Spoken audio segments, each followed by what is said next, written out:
Election nearly 3 years ago. Bolsonaro has denied the charges. The court is widely expected to convict Bolsonaro in the next few days. His wife, Michelle, addressed the crowd in Sao Paulo. I wanted to say a lot here today, but I just can't. Please forgive me, because the one who should be here is my husband, who's now gagged at home, wearing an ankle monitor without having been judged, and he's under house arrest. Recapping on your top stories, Ethiopia is set to inaugurate one of the world's largest dams on the Blue Nile tomorrow, burying a colonial-era treaty that guaranteed the country the majority of its water.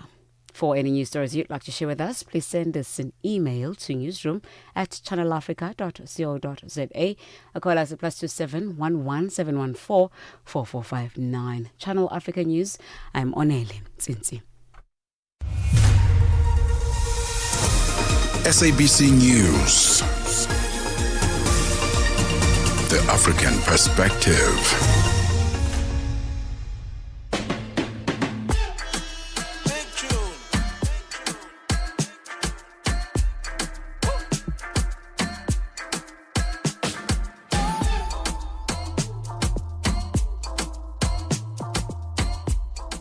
Hey, it's a new week. It's a Monday. We're excited to start off the new week. Thank you so much to Asanda for that lovely update. And yeah, man, it's a wonderful day today. Did you have a good weekend, Bye? I had an absolutely great weekend. I'm happy, I'm rested, and I'm ready for the week. You're not taking me anywhere anytime soon. Do you know that? No, I'm not. Yeah. Because whenever I'm hanging out with you on a weekend, on a Friday, it just things can be dangerous. I'm glad we made it in the office very safe today.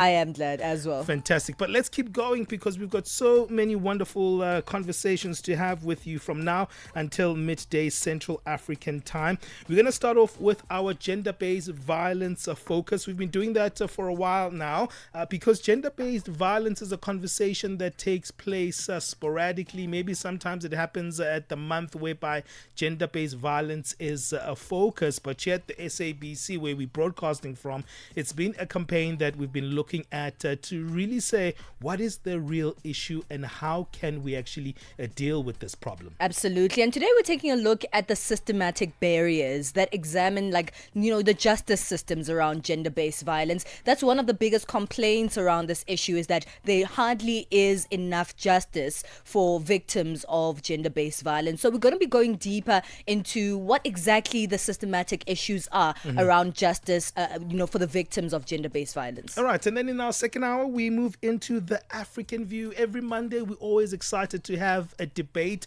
on our show. And today, we're asking the question, is living green a practical change or is it a privileged lifestyle? We'll see two sides of that. Someone will come in and say, living green is practical change. Well, someone else will be saying, living green is a privileged lifestyle. And then in our fitness and nutrition feature, we look at how do we lead children towards a healthy lifestyle. I know there are these kid gyms right now.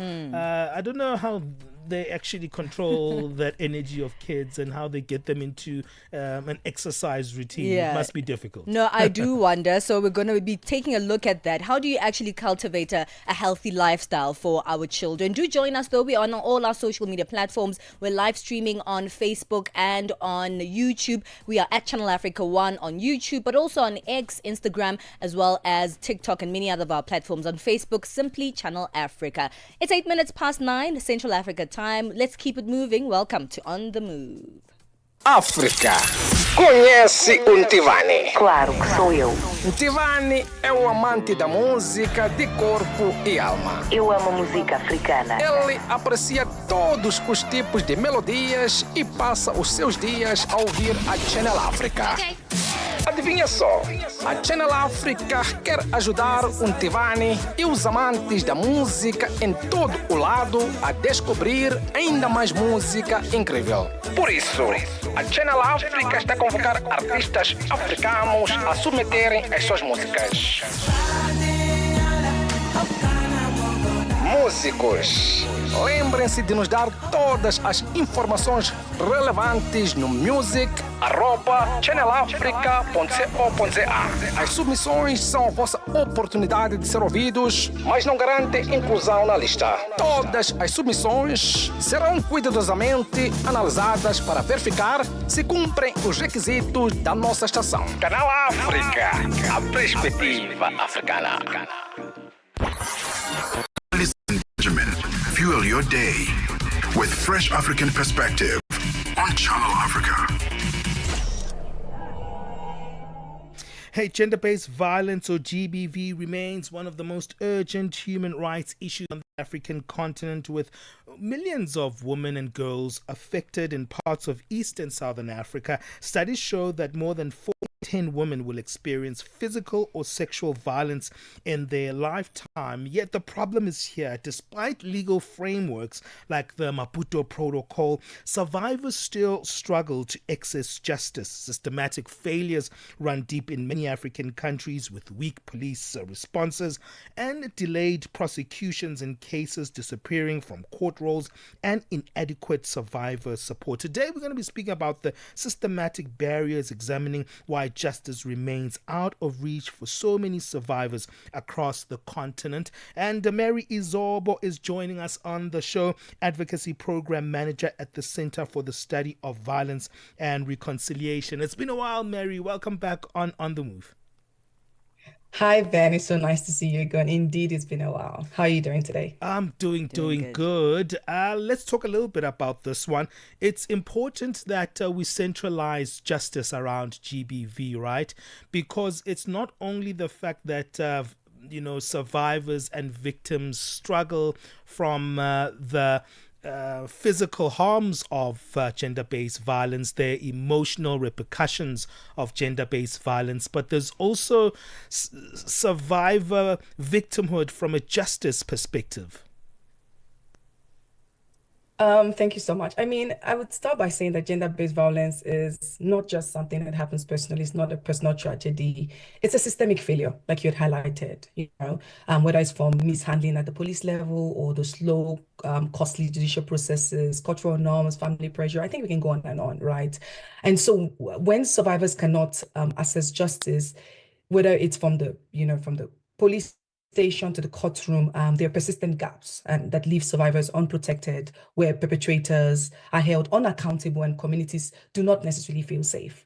And so I would say that the solutions are known, right? But it starts from whether it's the political will of member states, or it's the resourcing or the paradigm shift. So when it comes to slow, costly judicial process, it's a lot, right? So even when cases make it to the courts, survivors usually face long years delayed, repeated adjournments, and mounting costs for transport, because even a girl or a child or a woman who has faced sexual violence is unable to go to court, right? Because of it can be onerous in terms of transport costs and even taking time away from work. Because imagine telling your employer, oh, I have to go to court because of A and B. And as a result, many tend to lose hope and they tend to withdraw their cases. But I would say that the impact that it has on survivors, as you rightly highlighted, is the fact that perpetrators continue to exploit delays to intimidate or harm survivors. In South Africa, where even some of the women are being killed in front of the courtrooms, survivors lose their jobs. There is the constant delay. The dockets get missing. You don't even know where it is. And survivors in even communities lose faith in the justice system, where once a girl is raped or a woman is raped, you ask her to go to the police station. She says she's not going because she feels like nothing's going to happen, because oftentimes we think it's a family matter. Even when you go to the police station for the first time, they say to you, go home, it's a family matter, go try resolve it. Or sometimes even the police officers ask questions like, what were you wearing? I mean, I always just never understand the question. Yeah. What are you wearing? Or what did you say? What did you say to the man when he made advances at you? Why were you not polite? But in that instance, I don't think a woman or a girl is thinking about being polite, because she's being threatened, right? Her safety and security is being threatened. And in that moment, is either the flight or fight mode that comes up.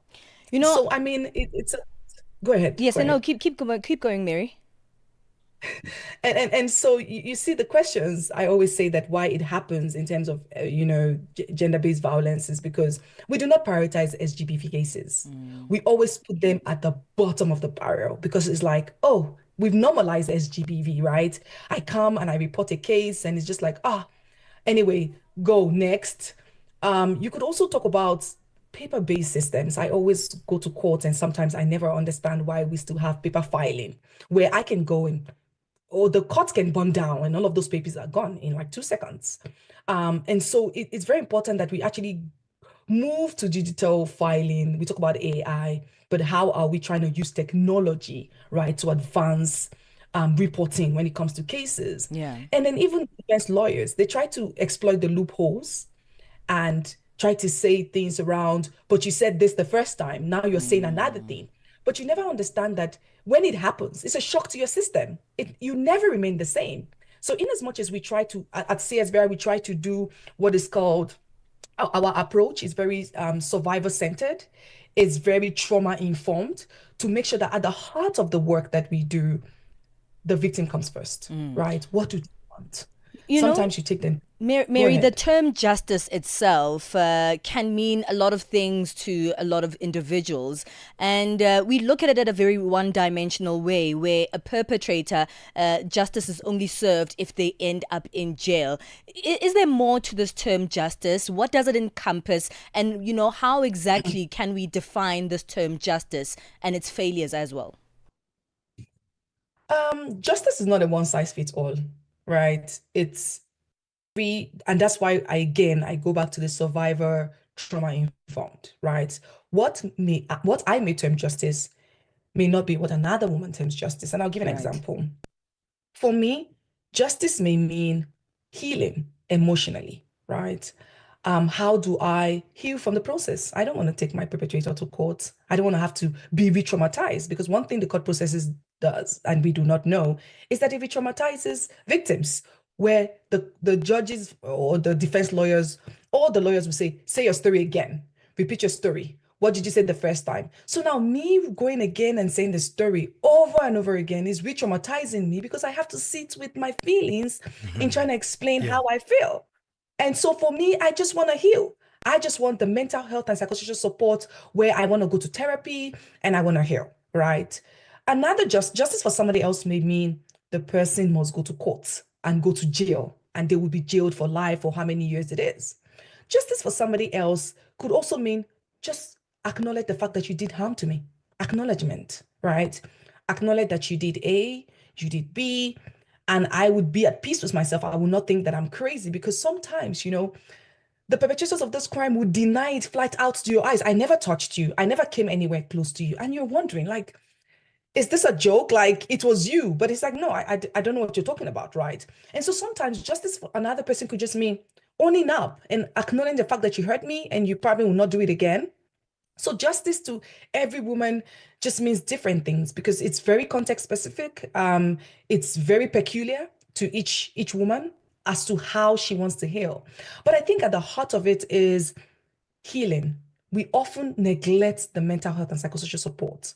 And even I would say that since justice already starts from the police station, because I would say that when survivors report GBV, the first gatekeeper is the police, right? Because the entire justice chain collapses if that gate fails, whether it's true the police not believing the victim or the survivor, or is minimizing, but he just touched your breasts. Yeah. Or, but he just kissed you on your cheek, or he just kissed your lips. Yeah. It's not a big deal. Or whether it's poor evidence handling, where I come to court and I go to the police station and say, a woman says she's been raped, and they say, open your vagina, I want to see. It is, oh God. Yeah, it's actually like re-traumatizing when you actually make those examples there, Mary. We'll continue to find out how we can actually better modernize our justice system to deal with the gender-based violence issues. It seems like there is a systematic infrastructural and maybe a training issue here that we need to deal with when it comes to the justice system in dealing with the gender-based violence. We'll continue as we carry on with our GBV focus. We're speaking to Mary Izobo today, an advocacy program manager at the Center for the Study of Violence and Reconciliation. We'll continue this conversation after our break. Stay with us right here on Channel Africa. If you want to engage with us, remember, give us your thoughts on +276 63406 9126. How do you think the justice system in our African countries is doing when it comes with the dealing with gender-based violence? Es-tu préoccupé par quelque chose? Es-tu passionné par les questions qui comptent? As-tu une voix qui mérite d'être entendue? Eh bien, nous avons la plateforme parfaite pour toi. Téléphone-nous ou fais-nous un WhatsApp au +27 66 408 87 42 et nous te rappellerons. Sois dans la conversation. Salut Channel Africa, ici Beno le diamant rouge et Binal Sport depuis le Cameroun, le pays des lions. Voilà. Sois dans la conversation. Il ne s'agit pas seulement de parler, mais c'est ta chance d'exprimer ton point de vue, de partager tes opinions et de t'engager avec une communauté qui valorise ton avis. Suivez-nous sur les réseaux sociaux, visitez notre site www.channelafrica.co.za et préparez-vous à partager vos points de vue sur Channel Africa, la perspective africaine. 9 to 12 midday, Central African Time. On the Move with Palesa and Benjamin Moshatama.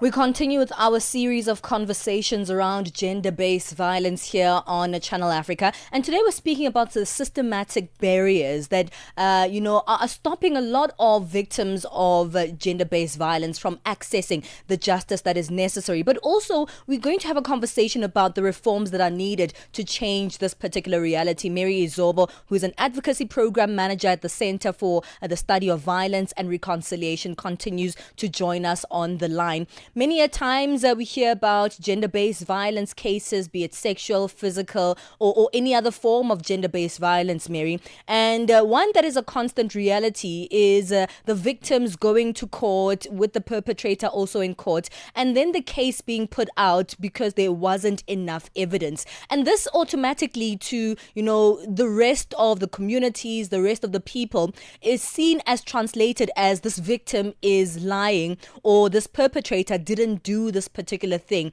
It is quite a worrying trend, isn't it? Absolutely, it is. Let's start with what I had mentioned before, that even when cases make it to court, right? There is the fact that the perpetrator is the survivor is lying. Sometimes some even call it the witch hunt. This man is doing really well and this girl is trying to bring him down with her allegations. And then the survivors face long years delays. They face adjournments where maybe the perpetrator doesn't show up in court. Complete disregard, for the justice system. And we also look at the victim as well, where, maybe she might not even be able to pay transport to the court or even time away from work. And so you realize that it does have impact on survivors, whether they say they're lying, whether they face long years, where in the case where they do not say they're lying, and there's a bit more evidence, then they face years of long delays, they face repeated adjournments, and some of them, if they're in the rural areas and they do not have a court, like a big court, then they have to travel long distances, maybe an hour, 2 hours, just to attend this case, to attend the court processes, right? The timelines for GBV cases, if you look at it in general, it's about 2 to 5 years. Wow. Leaving survivors in prolonged contact with perpetrators. Imagine for 2 to 5 years, every day I go to court and then I have to see my perpetrator, right? The constant stress, and you're not even providing me with mental health and psychosocial support. You're just leaving me. So every day I go to court, I'm traumatized, I go home, come back every day. We need to really think about the trauma-informed, survivor-centered approaches where the best interest of the victim or the survivor matters, right? Even coordination. You have police officers, prosecutors, courts who operate in silos. Everybody's just working on their own. Evidence goes missing. Witnesses are not properly briefed. Survivors have to retell their stories. There's also the victim fatigue, right? Where I have to constantly go, now I'm frustrated. Now I'm scared because now the perpetrator is coming to my family house, is trying to threaten me, like, look, if you go again and talk, or even where you have witnesses. Of course, it's not every time you have witnesses, right? Because I mean, sexual acts usually happen in private. And so when you have circumstantial, like when you have circumstantial evidences, then it's then the witnesses are being threatened. Like, if you go and you testify against me, you'll never see your family again, or I'm going to kill you. I mean, it just continues to fuel this impunity, where it's now like it's okay to violate a woman and go scot-free. Mary, Nothing's going to happen. Sure, you spoke about a victim centered approach. I'm not referencing that term you used, victim, but it's something that alludes to that. Could you elaborate on how we would actually centralize the interests of the victim in the justice system? So in this case, when you talk about victim centered or trauma-informed approach, is that you're putting the victim at the heart of what you do. And I'll give an example. Like we had mentioned before, when a victim or a survivor experiences sexual-based violence, it differs from everybody. So I may not want to go to court. I may not have the mental energy every day to go to court and see my perpetrator. I may just want healing. So at the end of the day, what does the victim want? That is the question, and that should be at the heart. Does the victim want healing? Does the victim want the perpetrator to go to court? Does the victim want the perpetrator to say the truth, acknowledge the wrong, and apologize? We must do what the victim wants. And so let's use the one that the victim has to go to court every day, or not every day. I mean, every time the victim is called to court. And it takes 2 to 5 years. So as the victim, he or she may start with, I want my perpetrator to be jailed. And so every day or every time, I'm going to court. And then one day I realize I don't want to do this anymore. I want to move on. I want to get married. I want to have kids. I want to chase a political career. I want this to end, right? In that instance, when the victim says to the lawyer or to the court system, I don't want to do this anymore, immediately that must stop. You can't start forcing the victim and start to saying, oh no, but you started this case, you have to finish it. Nah, it doesn't work that way. If the victim says, I don't want to continue, I've done this for 2 years and this is going to take 5 years and I don't want to do this anymore, respect the victim and let it go. Let her go, build her life, maybe attend therapy and keep it moving. And then the state can continue to to prosecute the perpetrator in the absence of the victim or the survivor, because all of the evidence presented, like I've presented, for example, the swab from the rape, whatever, I've presented all of the evidence. So why do I need to be there? Because SGBV is a criminal matter. So what that means is that even without the victim being there, the matter can still be pursued. So putting the victim at the heart means that you're doing what the victim wants or thinks it is best for that victim at that particular time, and not what the court thinks or what Ben thinks or Palesa thinks or what Mary thinks. You mentioned obviously various types of justice that exist, but if we look at judicial justice in particular, there are so many people in place for that system: the police, the courts, the administrators, even those who do the swab, so it's medical personnel as well. And it seems like there's a huge lack of training when it comes to gender-based violence cases. This is a system that is meant to fight crime, but it seems like gender-based violence is not seen as something that is at the heart of crime. So there's a huge lack of understanding around gender-based violence, even within our judicial system. What needs to be done about that? One of the most critical gaps, like you rightly mentioned, Palesa, in our GBV response systems is a shortage of professionals. And even if you have the professionals, because we think we have them, right? But we don't.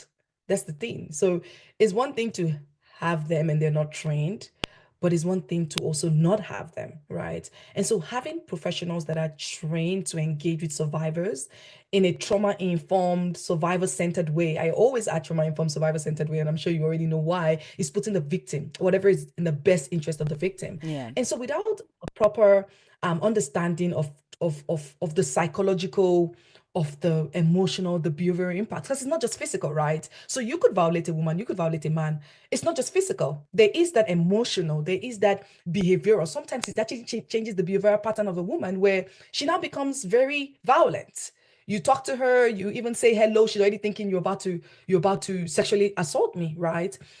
Is that whether it's from the police officers to the prosecutors to the judges, oftentimes they unintentionally, and I want to say intentionally because that would be unfair and that would be making a sweeping statement. Sometimes it's unintentional, right? When you ask questions, even as parents at home, even as friends, if a friend comes to you, Palesa or Ben, and say, look, I've been sexually violated, what kind of questions do you ask? Do you say, oh, how did it happen?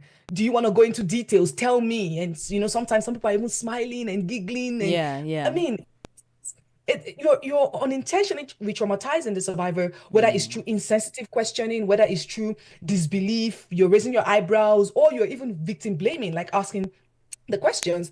And so I would say to address these issues requires more than just training, because some people just think we train and that's it. But no, it actually demands a systemic reform, right? So we need we need a continuous professional development. So it's not a one-time, like some police officers will say, oh, I've gotten a training in 1984. And this is 2025. It has to, because the times are changing, right? There are now different forms of SGBV, where even in the, you did mention the Maputo Protocol, Palesa, but there is a new convention, which is the Convention on the Elimination of Violence Against Women and Girls. All right, Mary, we do need to wrap up the conversation. We've run out of time. I know there's so many other factors that come into play when we have this particular conversation, but we'll have to leave it there. As usual, it's always a pleasure to speak to you, and thank you so much for joining us in this discussion.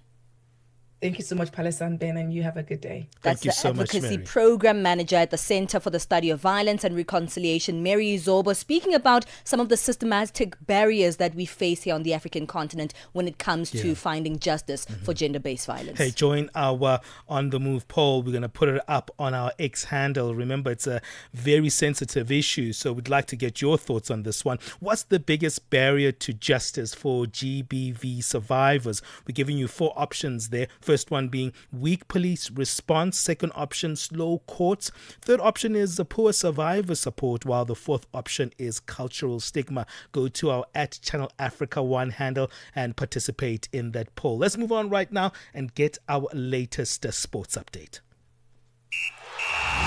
Sports on Channel Africa. The African perspective.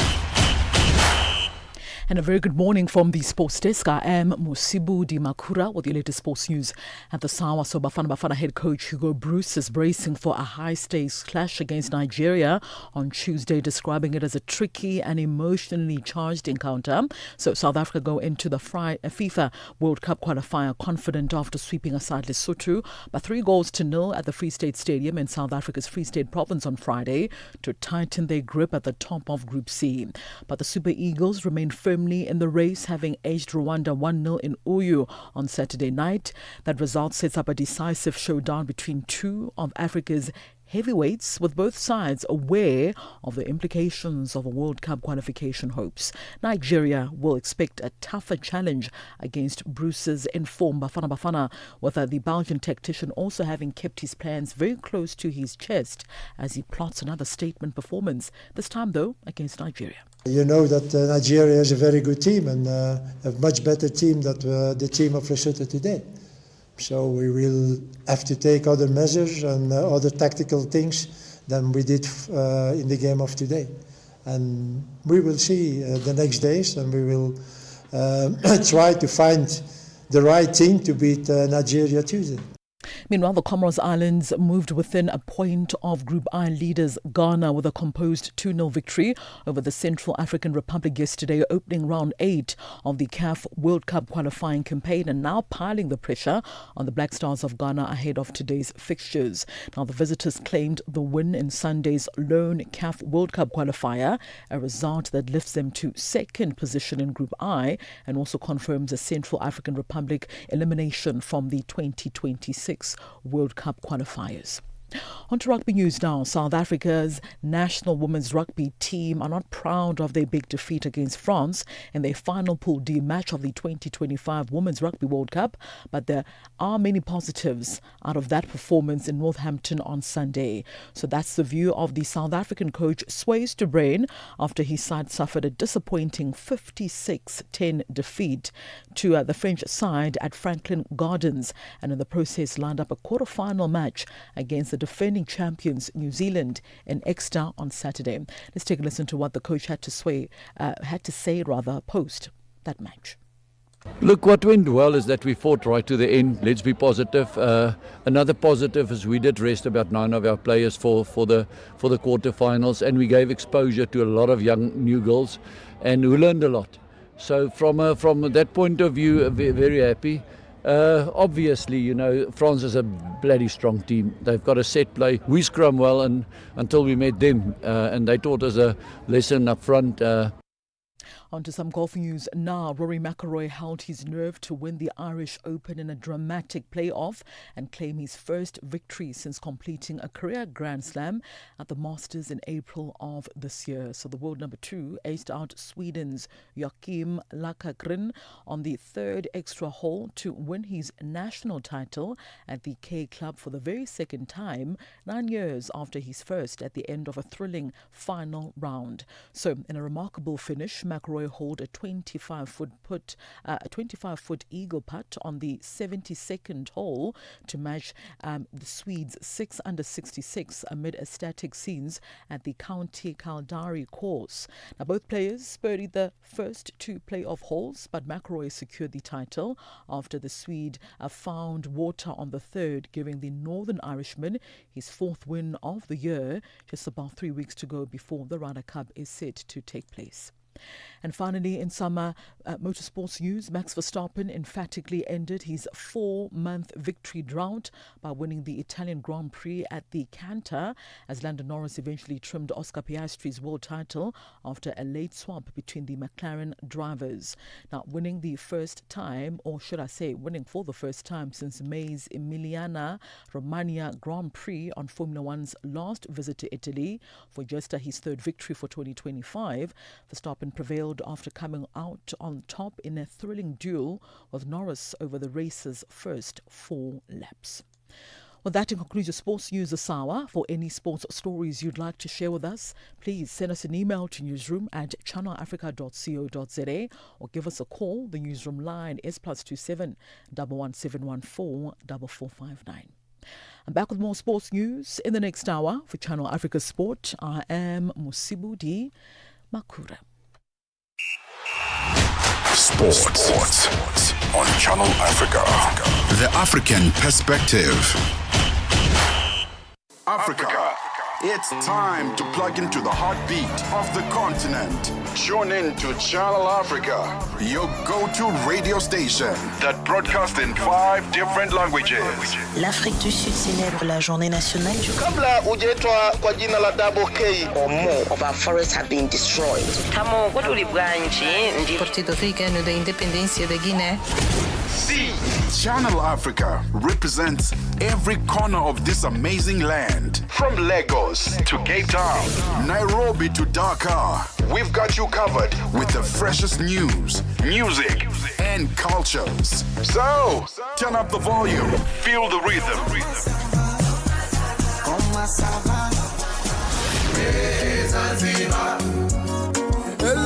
Enjoy the conversation. Channel Africa, the African Perspective. All right, 38 minutes past 9 o'clock Central African time. Let's move things on to our business news.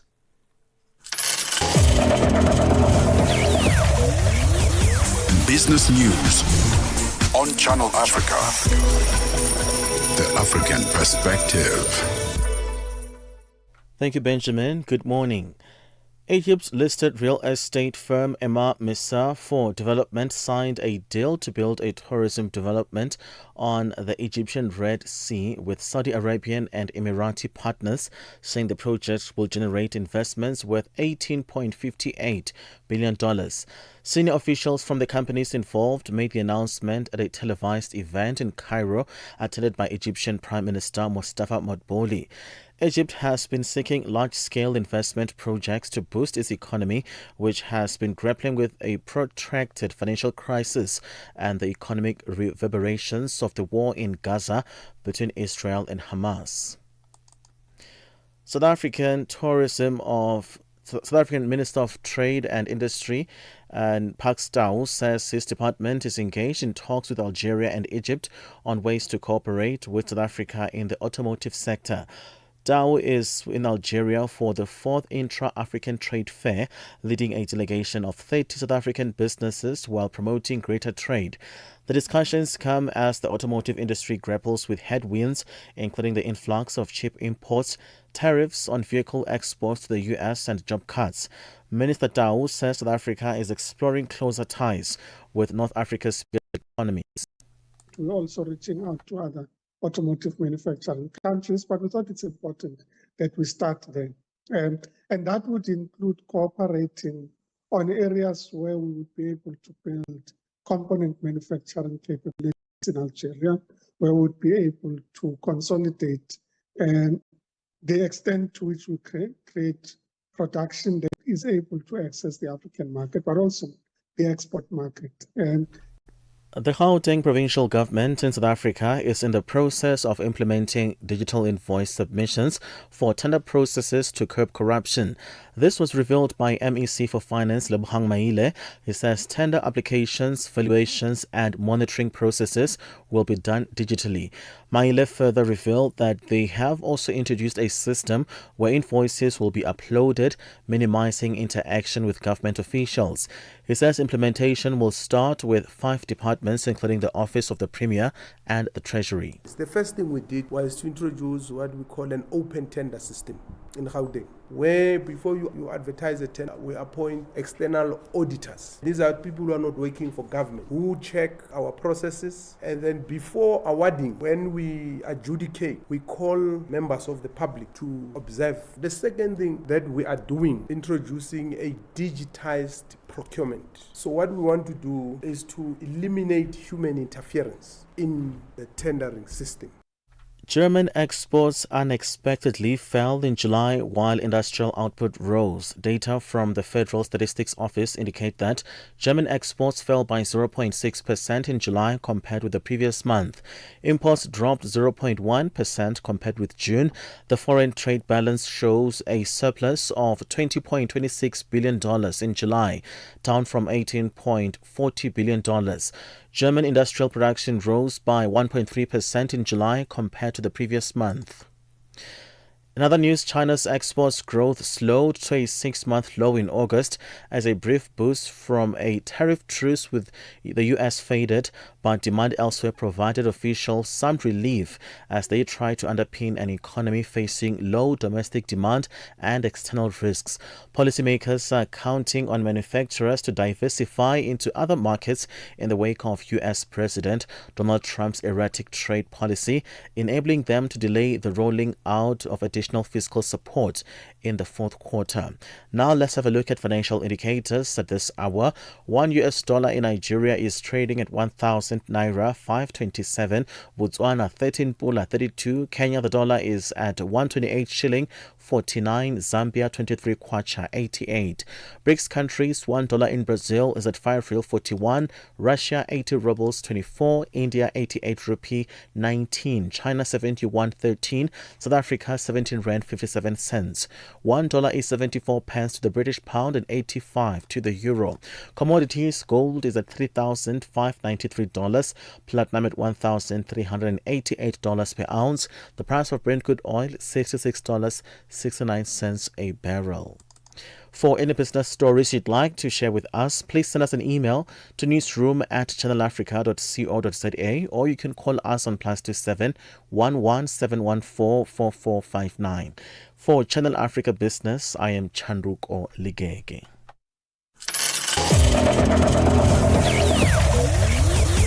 Business news on Channel Africa. The African perspective. Heritage Month is a time to remember where we come from and celebrate where we are going. Channel Africa. Catch us on DSTV channel 802.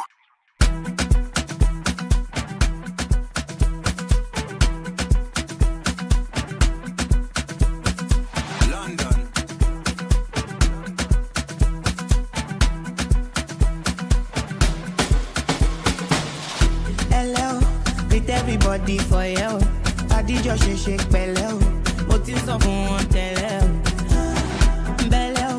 Deliver like I get bello.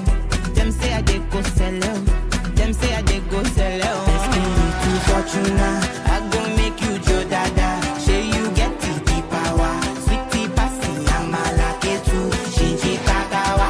Jesu Christi Lobawa. Got them falling yakata. You know I see Sabi girl they do.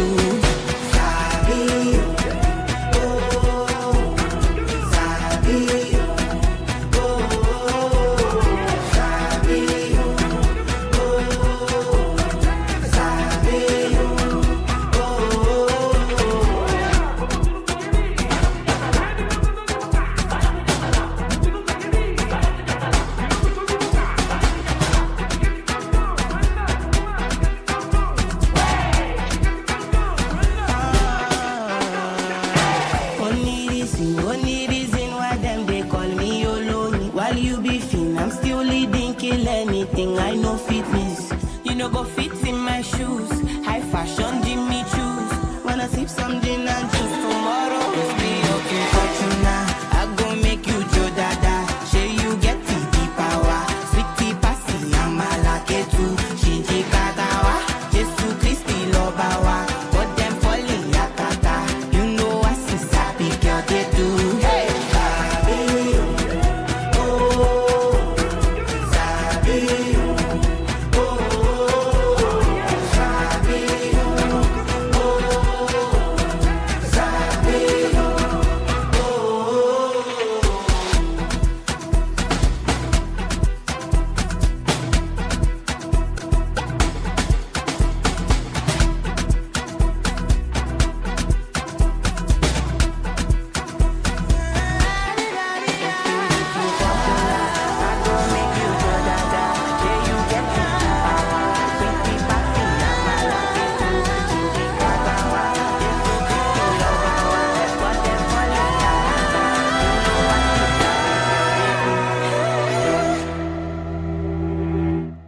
Hey man, that is the queen of Afro pop here on the African continent, Arya Star, with that one titled Stability. Takes us to 46 minutes past 9 o'clock Central African time. You're still with me, Benjamin Moshatama and Palesa.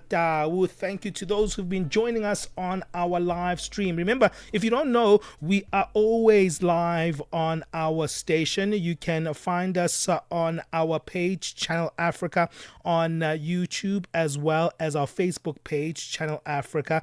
And there is someone who commented by the name of Nyari P, who says, thank you, Mary, for amplifying the real suffering and challenges that women victims of GBV go through and face within the system. And Bali, she wasn't holding anything back in that conversation. She certainly wasn't. And it's important not to, in fact, because we are seeing a huge growth of these issues that continue each and every day. Mm-hmm. And justice is something that is just elusive to so many victims all across the continent and, in fact, the world over, even though the numbers are so shocking, to be honest. You know, more than 4 in 10, women and girls who go through gender-based violence, it means that the majority of women will be experiencing this in their lifetime at some point, and the majority of them still might not find that necessary justice. And what makes that situation worse is what Mary was highlighting earlier on,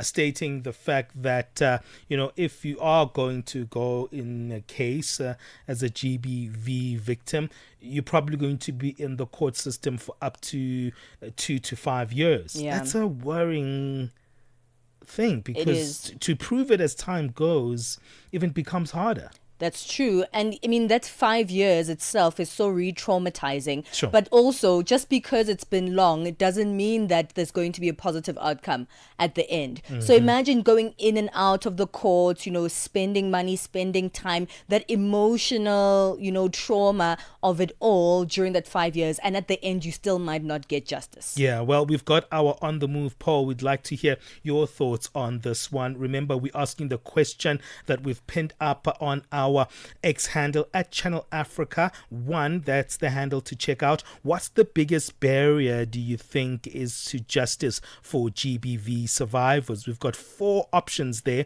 Weak police response, slow courts, the second option, poor survivor support being the third option, or cultural stigma. Which one of these stands out for you when it comes to GBV? Join us on that On the Move poll. At Channel Africa 1 is the handle on X. You can find it easily. It's right on top of our feed there, so you can access easily. So go there, and we want to get your thoughts. We'll let you know a little bit later what you all are saying. Zilipendwa na Abedi Jean de la Croix. Wewe ni mjasiriamali unajihusisha na biashara ya kuuza dawa. Jaribu kutuambia kwanza, kwa nini ulianzisha biashara hiyo? Tutasema kwamba maisha ya kila siku ni kwamba mtu anapashwa kuwa na maisha ya kuweza kujitegemea. Usitegemee kuajiriwa, lakini utegemee kujiajiri, na baadaye utaweza ukaajiri wengine. Na hiyo ilinipa msukumo mkubwa kwa kuweza kujiajiri na kampuni hii kwa ajili ya kuweza kuwasaidia wale ambao wanahangaika zaidi. Unauza aina gani ya dawa? Unasema ni dawa, lakini kwetu sisi tunaita kama vile ni pipi, ambayo ni virutubisho ambavyo vinakwenda kusaidia kwa wale ambao wanatatizwa na aina tofauti ya magonjwa. Virutubisho hivyo sasa vinatibu magonjwa gani? Virutubisho hivi vinatunza magonjwa kama vile ya kisukari, shinikizo la damu. Zilipendwa kila Jumamosi kuanzia saa 12 kamili majira ya Afrika ya Kati hadi saa 1 kamili majira ya Afrika ya Kati. Get set and be ready to go. On the Move with Palesa and Benjamin Moshatama.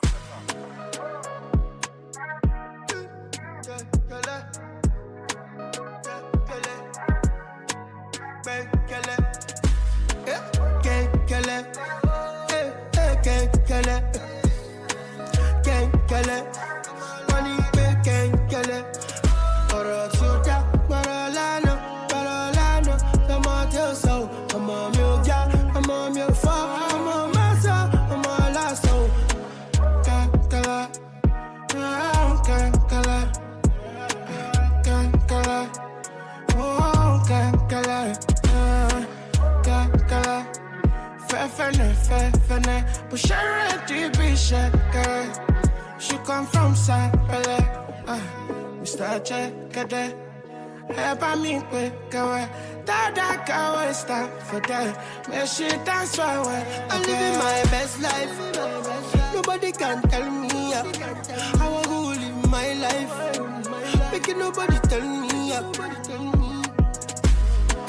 Can't kill it. Can't kill it. Can't kill it.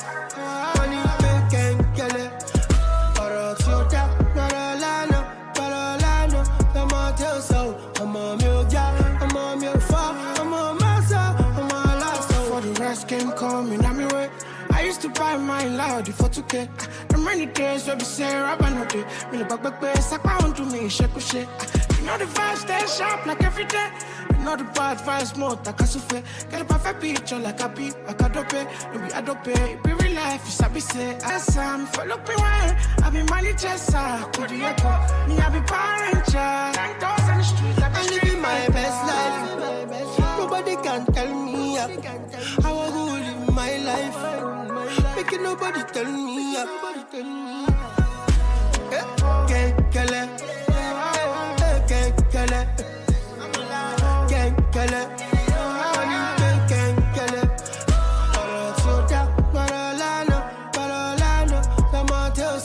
I'm on your job, I'm on your farm, I'm on my soul, I'm on my soul. Can't kill it. Can't kill it.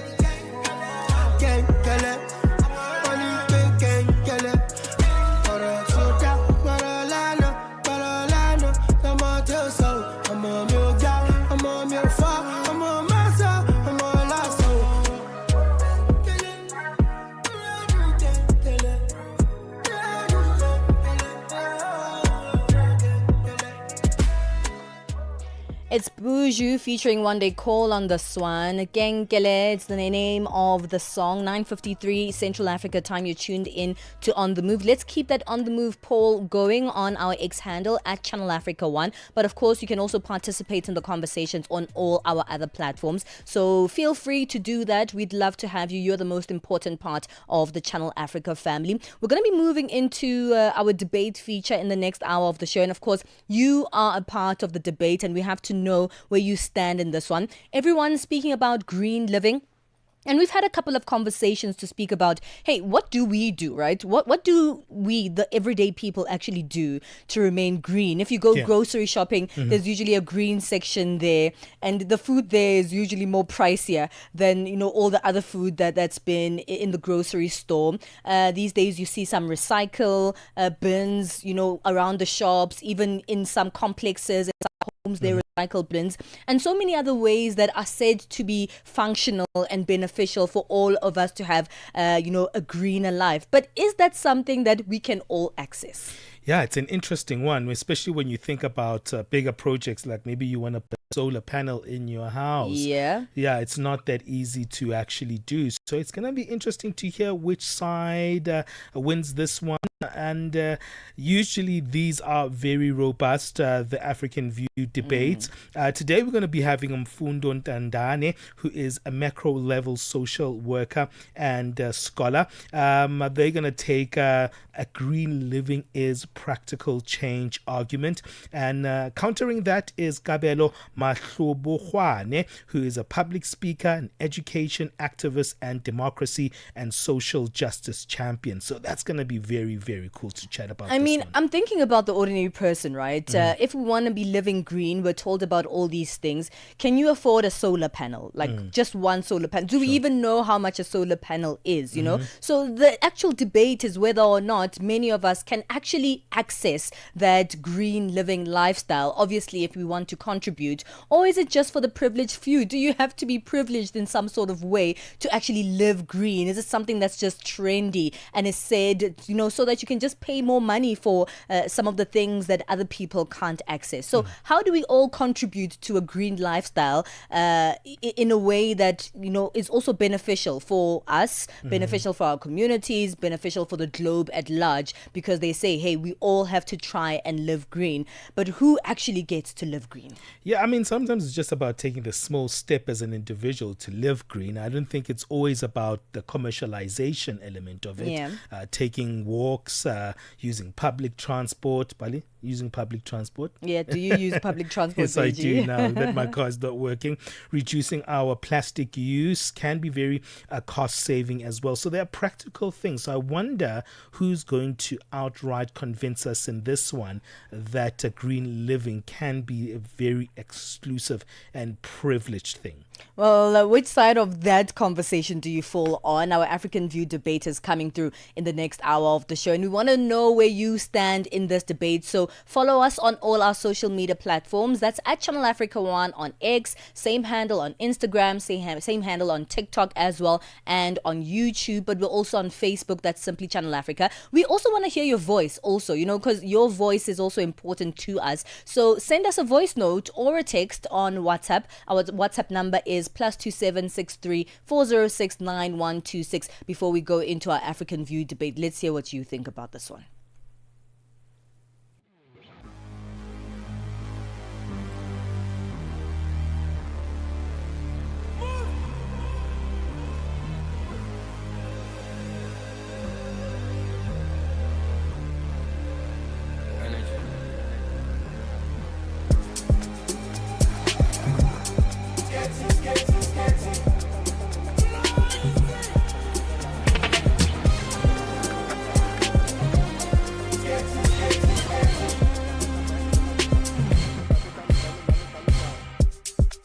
Been on the road for a while, brother, you know why.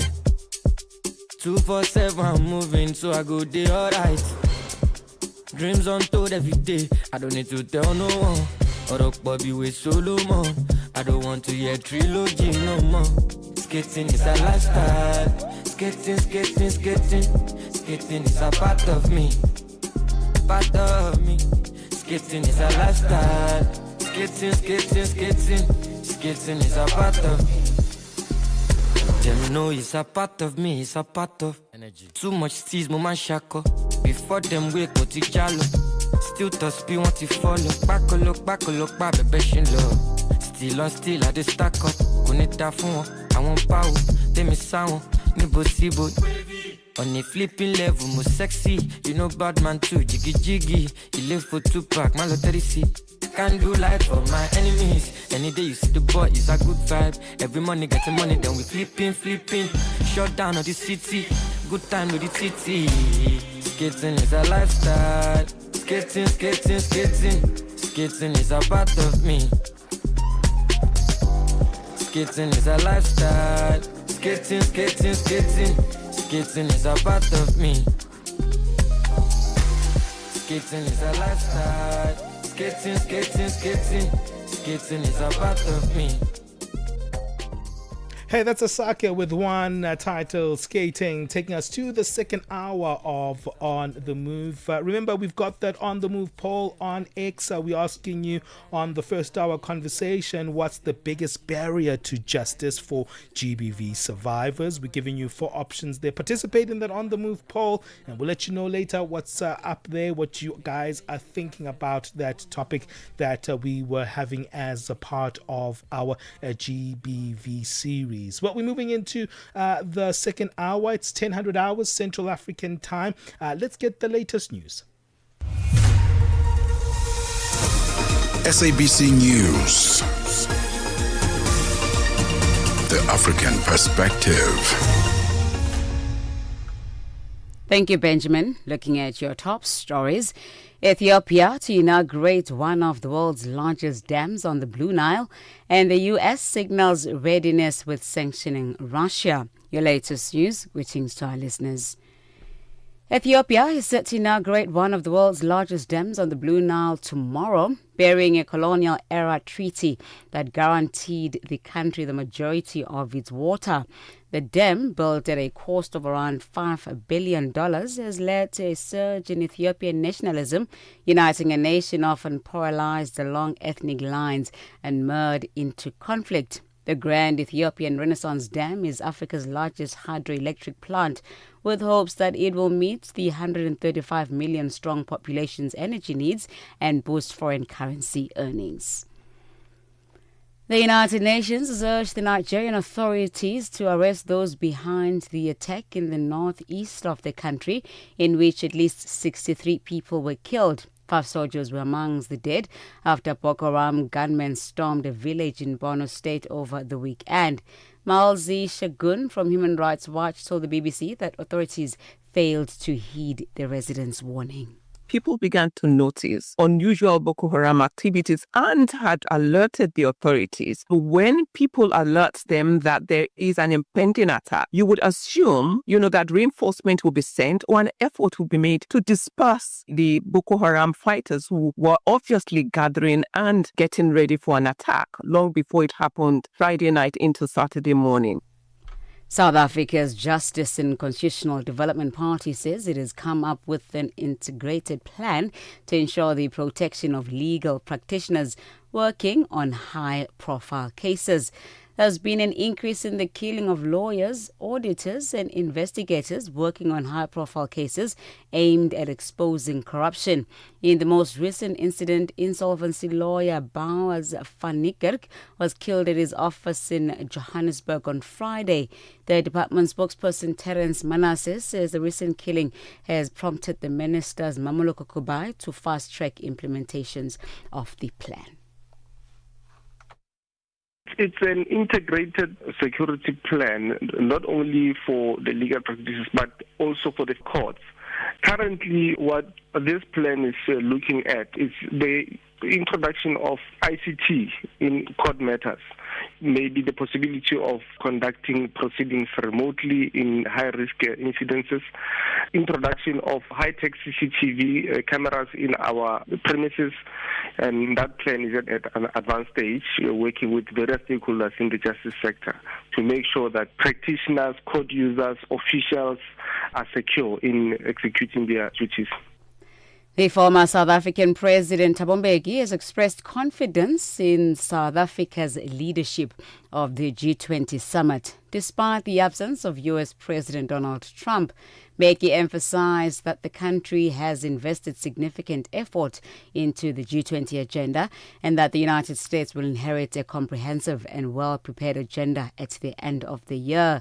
Speaking to the media outside the second Thabo Mbeki African Peace Dialogue, Mbeki acknowledged that while President Trump had declined the invitation, Vice President J.D. Vance will represent the U.S. at the summit, and South Africa remains committed to a successful handover of the G20 presidency. We would have preferred that President Trump comes, but I think we could be perfectly happy that the Vice President Vance comes. Certainly as a country, our government is indeed very keen to hand over properly. As you've seen, there's been a lot of work that's been put into this G20 work there. And so what we will hand over to the United States at the end of the year will be a very rich program about the agenda of the G20 globally. And I think that even they themselves, the Americans, will be happy to see what they will inherit from us in terms of what it is that they need to do next in terms of the task of the G20. Lastly, U.S. President Donald Trump has signaled that he is ready to move to the second phase of sanctioning Russia over the continuation of the Ukraine war. Trump has repeatedly threatened additional sanctions on Moscow and those who buy its oil through secondary sanctions. However, his latest comments suggest a shift in the position of the White House. Sharon Bryce Peace reports. President Trump has been reluctant to move too swiftly with the imposition of additional punitive measures against Russia as he's pursued peace talks, even meeting with President Vladimir Putin in Alaska, but a potential ceasefire was never agreed to. Trump said he was ready to move to the second phase of sanctions in response to a question from a journalist. Treasury Secretary Scott Bessent indicated Sunday that the US and the European Union could heap secondary tariffs on countries that buy Russian oil, economic pressure that could bring Putin to the negotiating table. Trump has already imposed up to 50% tariffs on Indian imports to the United States over New Delhi's purchasing of Russian oil. Recapping on your top stories, Ethiopia is set to inaugurate one of the world's largest dams on the Blue Nile tomorrow, burying a colonial-era treaty that guaranteed the country the majority of its water. Channel Africa News, I'm Onele Tsinzi. SABC News. The African Perspective.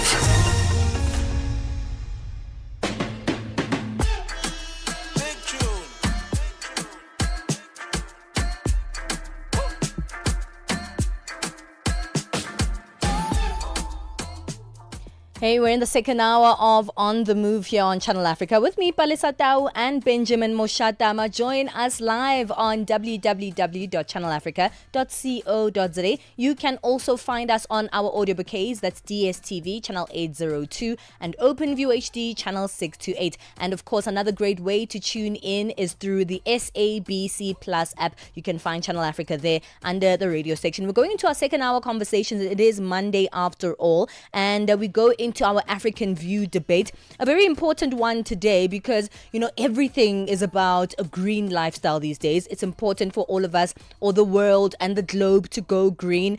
Things aren't looking so good for the globe. So, you know, we always say every little thing counts. Everybody should be able to participate and make the world greener. But what is the cost of making the world green? That's going to be a part of our debate today, as the topic is green living a practical change for us as individuals, of course, or is it a privileged lifestyle? Yeah, man. Mfundo Ntandani is going to join us on the one side.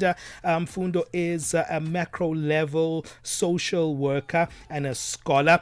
So Mfundo will be saying green living is practical change and it's for everyone to do, and it's very accessible, while Kabelo Mahlobongwane, who's a speaker, an education activist and democracy and social justice champion, is on the other side of this one, saying green living is a privileged lifestyle. What's your take on it? Stay interacting with us on +27 634 06 9126. After this, we'll be back with The African View debate. Você é fluente em português? É apaixonado por rádio e quer trabalhar na África do Sul? Você tem documentos que o qualificam para trabalhar na África do Sul? Nesse caso, podemos ter uma oportunidade para você trabalhar no Canal África.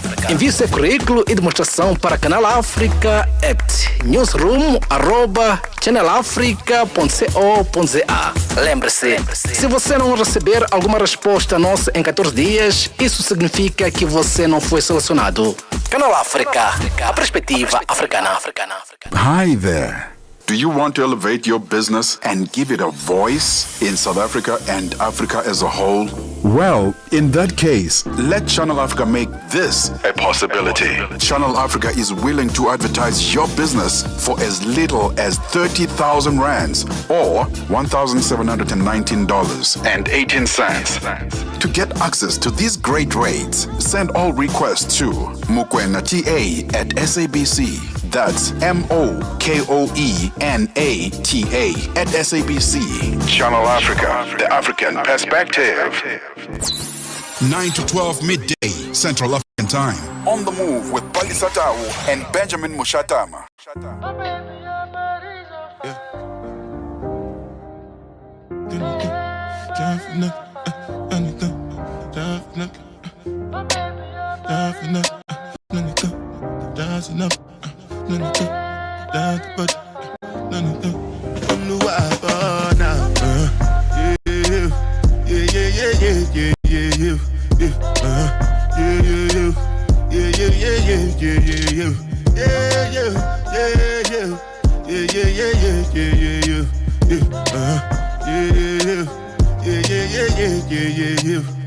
This one I better do with the jabata. Me, I no get time, I did that, bada. Dada cover my face, calling me like bada. Biggie man, we know they wear a bada. Tell me, my nigga, what's it gon' G-Wagon, all the Bentley, the girl them, ride the whip, I no fit, die for nothing. My nigga, what's it gon' be? G-Wagon, all the Bentley, the girl them, ride the whip, I no fit, die for nothing. Make you no say anything when you do, they must commend it. I can't come and keep myself. So anything when I do, I dey try to do on my way. I can't come and keep myself. Plenty so far we face. Just to make sure money day. But my people then go say I know one buy, I know one die, I know one payment. I want enjoy, I want job life, I want buy motor, I want build house, I still want to know. Tell me, my nigga, what's it gon' G-Wagon, all the Bentley, the girl them, ride the whip, I no fit, die for nothing. My nigga, what's it gon' be? G-Wagon, all the Bentley, the girl them, ride the whip, I no fit. Different things them happening, schemes and packaging. It's Burner Boy. This is, you're listening to On The Move right here on Channel Africa with myself, Palesa and Benjamin Moshatama. It's time for our African View debate here on The Move. And it's always quite interesting, very interesting now how, everything is said to be green. We all want to be green. What does this term green even mean? That means that we're trying to, become a more sustainable world. We're trying to make sure that we can be in this world for a little bit longer, and we can sort of take back some of the impacts of global warming here on the continent and the entire world. We are seeing the everyday impacts now of global warming. I remember back in primary school when they spoke about one day there's going to be global warming. I thought it was something that was so far-fetched and I was never going to experience in my lifetime. But hey, we're seeing it now. Places that were never hot are now, burning hot. Places that were never cold have snow. We're seeing floods and rains and all sorts of natural disasters taking place every day. So how do we contribute? Because the ads are saying, hey, we can all do things to contribute to green living. Is it actually something we can contribute in, especially with green living as a very commercialized thing that's been taking place, from recycling to solar panels? Is green living practical for us to change to? Or is it a privileged lifestyle? That's the conversation and the debate topic that we're having this morning on The African View. And to help us unpack this particular one is Kabelo Matlobukhwane, who's a public speaker, education activist, and democracy and social justice champion. Mfundo Ntandane is also part of this debate, macro-level social worker and a scholar. Thank you both, gentlemen, for joining us in today's African View debate. I'm going to start with you, Kabelo. Let's hear what your thoughts are in this particular one. Is green living practical for, the average person to change to, or is it a privileged lifestyle? Thank you so much for having me today. I think for me, I believe that green living is not a privileged lifestyle, but it is a practical change that can and actually should be accessible to all. So, for example, when as individuals, we make very small adjustments to our everyday life, like deciding to recycle, to conserve energy, or maybe choosing to walk to work or to school or use public transport, we save a lot of energy, we save a lot of the environment of a lot of toxicity. And these steps can not only save us money, but they can create healthier habits in communities. For example, in South Africa, where we currently have problems of water or load shedding, these are real challenges that are facing the people. But these choices also on how we deal with these things ease the pressure on our strain system. If we decide to find alternatives, healthy, green living alternatives, we are able to ease the strain on our systems, but also find better ways and responsible ways for people to be able to survive and to empower those people to contribute meaningfully to their daily lives. Because as contrary to popular belief, green living is not only about governments of business, but it's about us as individuals, because we are the ones that are affected at the end of the day by the decisions we make. Mm-hmm. Mfundo, let's get you into this debate. I'm sure you're going to be arguing the other side. What's your take? Yes, thank you, my brother. It's so funny that we used to study about it in school as something that is far-fetched, but it's here now. And unfortunately, we were not very much prepared, for it. As such, the many sustainable, options, such as the organic food, the solar panels, the eco-friendly, product that we are supposed to use, to adapt, to the green living, standard that is required to address the issue of, climate change, remains, an outreach for the low and the middle, income household that we have, or rather the poor, segment or part of the population, So, and this equates the green living to a 21st century developmental grade, which is subsequential to urban settlements only, because it is, a lifestyle that do correspond to their socioeconomic, a grade, compared to other settlements where there is poverty, where people, are struggling, to make ends meet. So when you tell them about, solar, these are things that are far, from them, So unlike the urban settlements, where their economic statuses, or grade, predisposes them to green lifestyle, So that's. All right, let's come back to you, Kabelo. Some of the widely advertised ways of green living, as Mfundo has mentioned, are things that cost money. Does green have to mean that I have to take money out of my pocket to contribute to the green world? So green living doesn't have to mean organic food or expensive solar panels. It can simply be as simple as reducing plastic waste in the community, or running a community recycling project, or installing basic water-saving devices. The costs, these are cost-saving practical steps that ordinary people in households can be able to adapt. I do actually acknowledge that corporations and governments must carry the bulk of the responsibility in terms of services that they should provide, like electricity, and all of those things. And I do actually also see that greenwashing and class privilege do exist. But I don't believe that these are reasons to dismiss green living as impractical, because on the contrary, the individuals and communities can adopt sustainable practices, they can normalize eco-conscious behavior and inspire market demand. They can also place pressure on governments to create systematic change. What we don't realize as community members, especially as South Africans, is that we have the power to dictate what kind of policies we want to see in our communities, in our government, in our businesses. Businesses work on a simple model in economics that is called supply and demand. Wherever there is no demand, there's no business that will be forced to supply something that is not demanded. So green living does not have to be a system of exclusion. It can be an equalizer, whereby solutions that can be designed by communities to be accessible and to be much more affordable in communities can be advocated for by the communities themselves. For example, this is the philosophy behind my own work in the company that I run currently, which is called the Marking Up Africa. We went to schools, we found that it's going to be expensive for schools to use technology and adapt technology.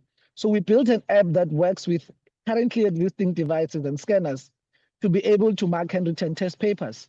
So what we do now, instead of wasting papers in schools where we don't know where the tests end up, instead of having to buy expensive technologies, we developed an app that still works with the same models, but helps to reduce this waste on the environment. So by designing innovations for real communities that show impact, it doesn't have to come at a low cost. It can actually be from the community itself. The problem is that we always expect it to come from some people who are elites or from some people in government, when those people don't even face the problems that we talk about here. So the communities that are facing these problems need to start looking at themselves as the creators of solutions and build solutions that they know can work for them, but in the long run can also work for the environments that we exist in. Okay, it's a very interesting debate indeed. Is green living practical change, or is it for the privileged few? We'll continue the African View debate after this break. In this episode of Channel Africa Conversations, Peter talks to Dr. Tulisile Buddha, an academic, author, and an expert in indigenous knowledge systems.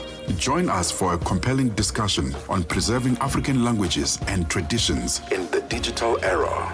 Dr. Tulisile unpacks the role of educators, explorers, and how technologies like AI can support cultural preservation, and challenges us to rethink how we honor African heritage. You can find the episode on YouTube, SABC Plus, and on our website, channelafrica.co.za. This episode is a must-listen for educators, creators, and change makers across the continent. Channel Africa, the African perspective. 9 to 12 midday, Central African Time. On the move with Palesa and Benjamin Moshatama. Intriguing countering views from our guests. We're joined by Mfundo Ntandane, macro-level social worker and scholar. Kabelo Mahlobo joins us as well, public speaker, education activist, and democracy and social justice champion. And they're arguing this theme today, which is looking at green living. Is it practical, or is it a privileged lifestyle? Speaking for this is Kabelu saying, you know what, we can do it, while Mfundo said it is for the privileged few. Mfundo, it seems like, you are being countered here in terms of the practicality of green living, because I think Kabelo is right to a large degree. It does not take much to recycle and reduce waste. Yeah, very true, my brother. Not to dispute what Kabelo is saying entirely, but we need to look at the participants to this, response. So the narratives that Kabelo has raised, such as putting green living as being the only solution to mitigate, the effect of climate change on the planet, it often puts, the burden of responsibility on individual, while taking away the responsibility from corporations and the government, who causes the bulk of the emission, And this, relevance, the suspicion that, always existed, that the government always pushes, it makes it looks like the government is pushing the interest of certain, privileged, elites down to the throat of other people through guilt, because come to think of it, these narratives about the devastating effect of, climate change and green life, being the solution, is quickly catching up with the ordinary, individuals on the ground, and who are not keeping up, with the understanding what exactly we are getting to in here, and then it's putting them, into a panic mode, and then on that very panic mode, when now you are emphasizing that green life, it's the only way, without considering the questions of affordability and adaptability, it looks the quest for green living as an arrogant stance, from one, group of people who can readily afford and who are made, ready, economically and socially, to adapt to this. And now it looks like it is being, put on the other people who are still struggling, on the ground, So that's that's a good countering point there, Mfundo. Kabelo, what's your take on that? Because it is true, the biggest emitters are big business. Why must we, the small people on the ground, take that responsibility? Well, it's a very interesting argument, which is actually true. Communities actually, especially those with fewer resources, have long practiced sustainability out of survival, not out of status. So rather than us saying we should stop now and join those that are destroying the environment, why don't we continue living by the ethics and the morals while at the time holding leaders accountable? Governments hold the biggest responsibility together with corporations, and we need to demand systematic change. But we cannot ignore the fact that we have been doing good in our communities, and we cannot advocate for a change in the good that we've been doing. Instead, let's hold them accountable while continuing to do what we have been doing. We have been living sustainably. Actually, in terms of the whole world, Africa contributes less than 10% to the emissions that we see in the world. Number one is the USA, number two is China. So we, as Africa, should be leading the conversation globally through our leaders to say, we demand accountability from these countries that are destroying the planet, and not having conversations internally to destroy the planet and help those that are destroying it. I think we need to not confuse the two. We have been doing great, we are doing great, but why don't we say, let's hold those that are destroying accountable, instead of us saying, let's just leave it because it's not for us, it's for the rich. Well, because the rich are destroying communities, and the poor are actually protecting the environment. Well, I'm glad that you came up with that, because we just got a question on WhatsApp saying, but don't rural people live green already? Is city living is the problem? Do we say that poverty essentially is green living? Because a lot of people who are poor cannot afford most of the things that emit, some of these, unsustainable practices. Like they don't have a car, they have to walk. It doesn't particularly mean they are being intentionally green. They can't afford some food, so they have to plant. It doesn't mean that they're being intentionally green. Whereas if you are someone who lives in the city trying to get more opportunities, trying to of course make money and get out of poverty, you're going to start emitting more of those unsustainable practices simply because of your location. So who should be taking that impact of green living? Are we saying that poverty is good because it is green, or should people not want to get out of poverty, but essentially that getting out of poverty and moving into the urban areas and into the cities makes them less green? Well, actually, I'm not saying that poverty is green living. Poverty is hardship. It's not a lifestyle or a choice.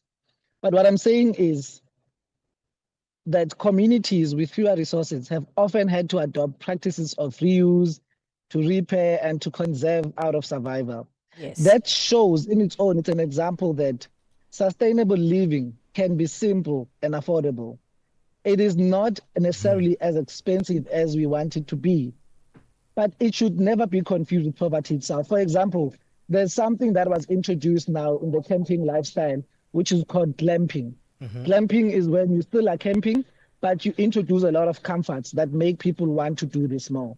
So camping and glamping are both ways of sustainable living. They're not hotels with buildings that destroy trees. They happen within those communities. But they are one good example that it doesn't have to be proper. It doesn't have to be that now you have to shower with a bucket. You can bring your own shower, but put it in a way that protects the environment. That's why I'm saying us, people who've been living in these communities that have been doing this thing, can be an example to those that are living in cities to say, well, I'm living in a rural community. I don't have a wall around my house. I live with animals. Sure. I have a tent, but I'm still able to live comfortably. Let us advocate for it. Let us be the example to those that don't know how this thing is done. All right, Mfundo, your final sentiments on this discussion.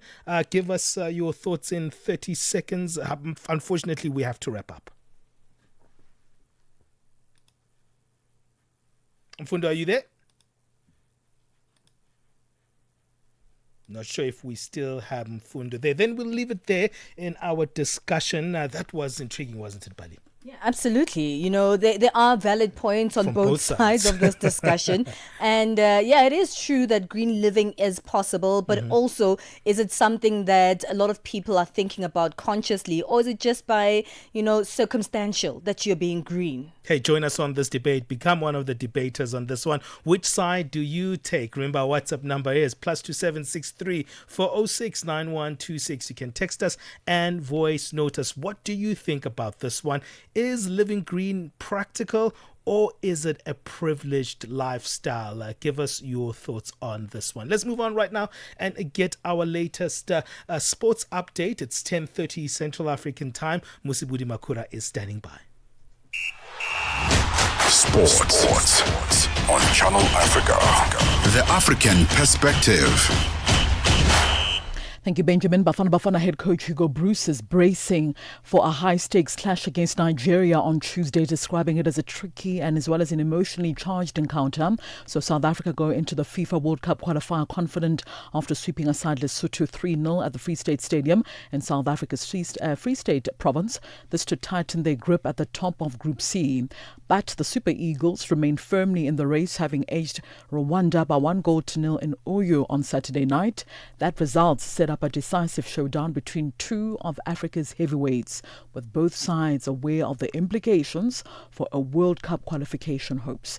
Nigeria will expect a tougher challenge against Bruce's informed Bafana, while the Belgian tactician has kept his plans very close to his chest as he plots yet another statement win against Nigeria.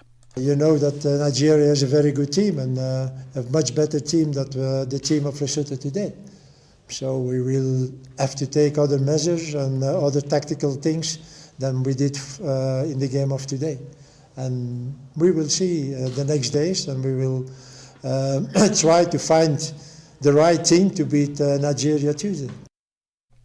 Now, the Bafana coach also knows exactly where to improve on against the Super Eagles, albeit, of course, they will also have to present a different approach in this match as opposed to how they approached the game against Lesotho last Friday.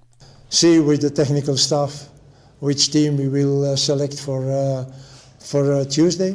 At the other side, what we didn't do so well the first half was using the space behind the defense of Lesotho, and that we did much better. The second half, we came too much to the ball, and that was what Lesotho wanted, because every time they were very close and very aggressive, and we couldn't find easily the spaces. In tennis news now, Carlos Alcaraz beat Jannik Sinner in 4 sets on Sunday to win the US Open and reassert his dominance of an era-defining rivalry in the final delayed by the visit of President Donald Trump. The 22-year-old Alcaraz won 6-2, 3-6, 6-1 and 6-4 to capture his second US Open crown and 6th Grand Slam title, avenging his lone defeat in a major final by Sinner at Wimbledon in July. Alcaraz will reclaim the world number 1 ranking from Sinner returning to the top spot later on today when the rankings are released for the very first time since September of 2023. This after ending the Italian 27-match winning run and hard-court Grand Slams. Alcaraz as well as Sinner have shared the last 8 Grand Slams on offer, winning 4 apiece to assert their superiority over the rest of the sport, including Novak Djokovic. And this is what Carlos Alcaraz had to say after his win. Well, it's a great feeling. It's great. I'm working really hard just to lift this trophy. It's my second one, but it's still a dream, a dream come true. So the second one here is super special. So probably I will celebrate it with a lemonade. Meanwhile, number 1 Aryna Sabalenka successfully defended her US Open title with a thrilling 6-4, 7-6 win over Amanda Anisimova in New York on Saturday. Sabalenka sealed a hard victory against Anisimova at Flushing Meadows, making her the first woman to win the tournament in consecutive years since Serena Williams in 2014. She explained her mindset going into Saturday's final. And going into this final, I decided for myself that I'm going to control my emotions. I'm not going to let them take control over me. And doesn't matter what happens in the match, if she break me back or if she plays incredible tennis. I mean, of course, it's a finals and she's going to be fighting, especially after recent final. I knew that she would love to have, like a better result. So my mindset was just going out there, fight for every point, doesn't matter. And finally, McLaren told Oscar Piastri to let Lando Norris past in a team order controversy which overshadowed Max Verstappen's Italian Grand Prix victory. They ordered Piastri to cede second place to teammate Norris after a slow pit stop dropped the Brit behind the Australian after he had been running in second for most of the race. McLaren unconventionally pitted Piastri against Norris as they left their pit stops late in the race in the hope of a safety car that could then give them a chance to attack Red Bull Max Verstappen. But after Piastri had a clean stop on lap 45 with 8 to go, when Norris stopped the lap later, a fault with the wheel gun delayed him and his stop was 4 seconds longer than his teammate. Well, that concludes your sports news this hour. For any sports stories you'd like to share, our email address is newsroom@channelafrica.co.za or call us on +27 11714 4459. I'm back with the final sports update for the morning in the next hour. For Channel Africa Sport, I am Musibudi Makura. Sports on Channel Africa. The African perspective. Exclusive to Africa at Play is our bundle of joy in sport, where we get to speak to the young ones, 12 years and below. And today we've got a special guest, Tsedolo Ramasamana. When did you start playing golf? I started playing golf when I was 5 years old because my dad inspired me to it, and I really thought I would enjoy it, and really I am. I take it your dad also plays? Yes. What do you like so much about golf? I like golf because it helps you with the mindset, how to know where you're going and how to really become strong and fit. I've also noticed that in family setups, if the father plays football, chances of the son playing football are high. If the father is a golfer, chances of the son being a golfer are high. Did your father influence you to play golf and not any other sporting coach, or you got to see him play and you thought maybe this is the way to go? The first option was correct. The first option was correct. Yeah. What do you love so much about your father?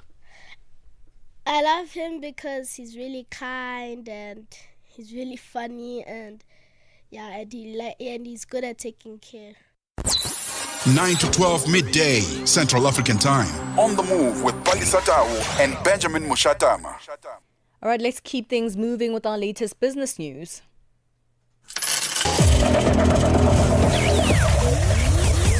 Business news on Channel Africa. The African perspective. Thank you, Palesa, and good morning. Egypt-listed real estate firm Emar Mesa for Development signed a deal to build a tourism development on the Egyptian Red Sea with Saudi Arabian and Emirati partners, saying the project will generate investment worth $18.58 billion. Senior officials from the companies involved made the announcement at a televised event in Cairo, attended by Egyptian Prime Minister Mustafa Modboli. Egypt has been seeking large-scale investment projects to boost its economy, which has been grappling with a protracted financial crisis and the economic reverberations of the war in Gaza between Israel and Hamas. The South African government is holding a conference whose aim is to find ways of using artificial intelligence to improve its delivery of basic services. The 2025 GovTech conference is taking place in the city of Durban. It's brought together representatives of ICT industry in both the private and public sectors. The conference is held under the theme One Data, One Citizen, One Service Delivery Journey, Digital Transformation, close quote. In other news, the Gauteng provincial government in South Africa is in the process of implementing digital invoice submissions for tender processes to curb corruption. This was revealed by MEC for Finance, Lebohang Maile. He says tender applications, valuations and monitoring process will be done digitally. Maile further revealed that they have also introduced a system where invoices will be uploaded, minimizing interaction with government officials. He says implementation will start with 5 departments, including the Office of the Premier and Treasury. The first thing we did was to introduce what we call an open tender system in Gauteng, where before you advertise a tender, we appoint external auditors. These are people who are not working for government, who check our processes, and then before awarding, when we adjudicate, we call members of the public to observe. The second thing that we are doing, introducing a digitized procurement. So what we want to do is to eliminate human interference in the tendering system. German exports unexpectedly fell in July while industrial output rose. Data from the Federal Statistics Office indicate that German exports fell by 0.6% in July compared with the previous month. Imports dropped 0.1% compared with June. The foreign trade balance showed a surplus of $20.26 billion in July, down from $18.40 billion. German industrial production rose by 1.3% in July compared to the previous month. South Korea will take into account Japan's trade agreement with the U.S. as a reference as it negotiates final details of its own trade deal and pins down details on a pledged $350 billion investment package.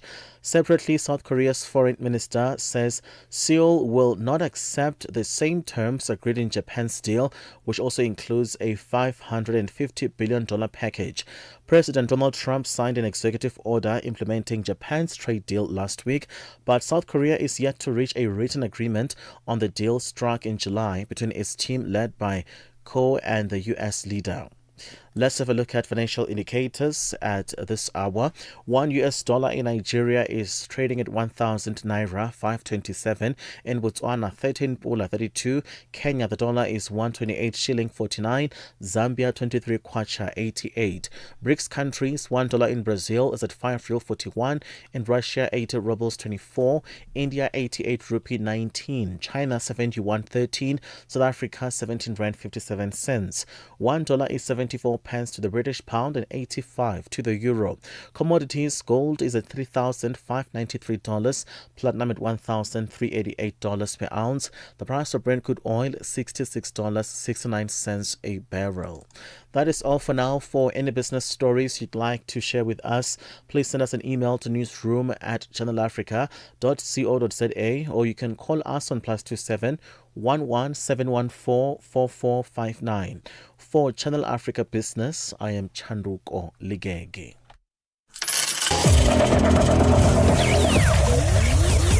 Business news on Channel Africa.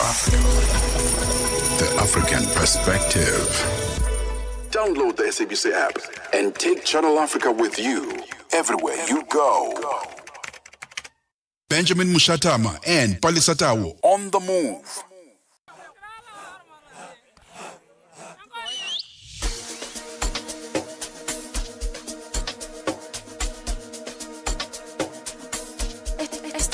baby. Jason Derulo.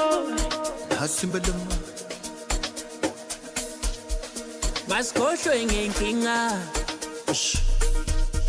Sekukubalisela. Masikhuphula imizwa. Sukumisa umzimba. Masikhohlwe ngenkinga. Sekukubalisela. Masikhuphula imizwa. Sukumisa umzimba.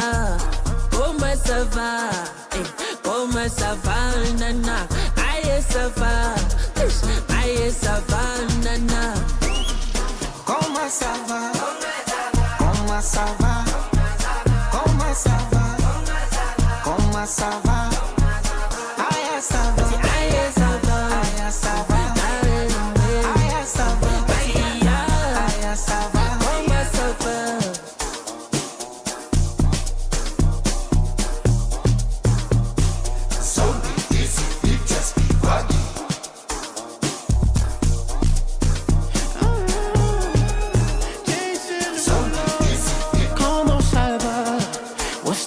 To love you, would you still live here with me if I didn't have $1? You fucked up my brother, put lipstick on my color. Could be my dirty secret if we keep it undercover. Como sava, it's nice to meet you.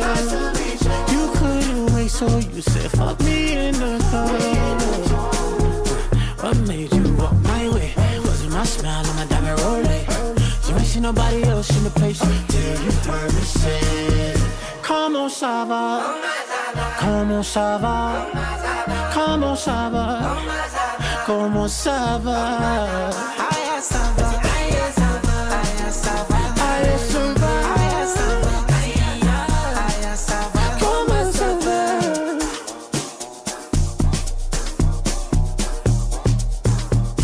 So easy, you just be buggy.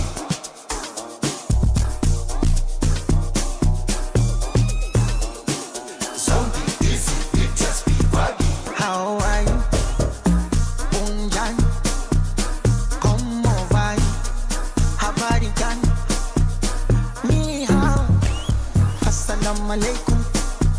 ¿Cómo estás, amigo? Namaste. ¿Cómo ça va? ¿Cómo ça va? ¿Cómo ça va? ¿Cómo ça va? Hey there, that's Diamond Platinums featuring Jason Derulo, Carlo Harris, and Charlie. This is Koma Sava, the remix right here on The Move.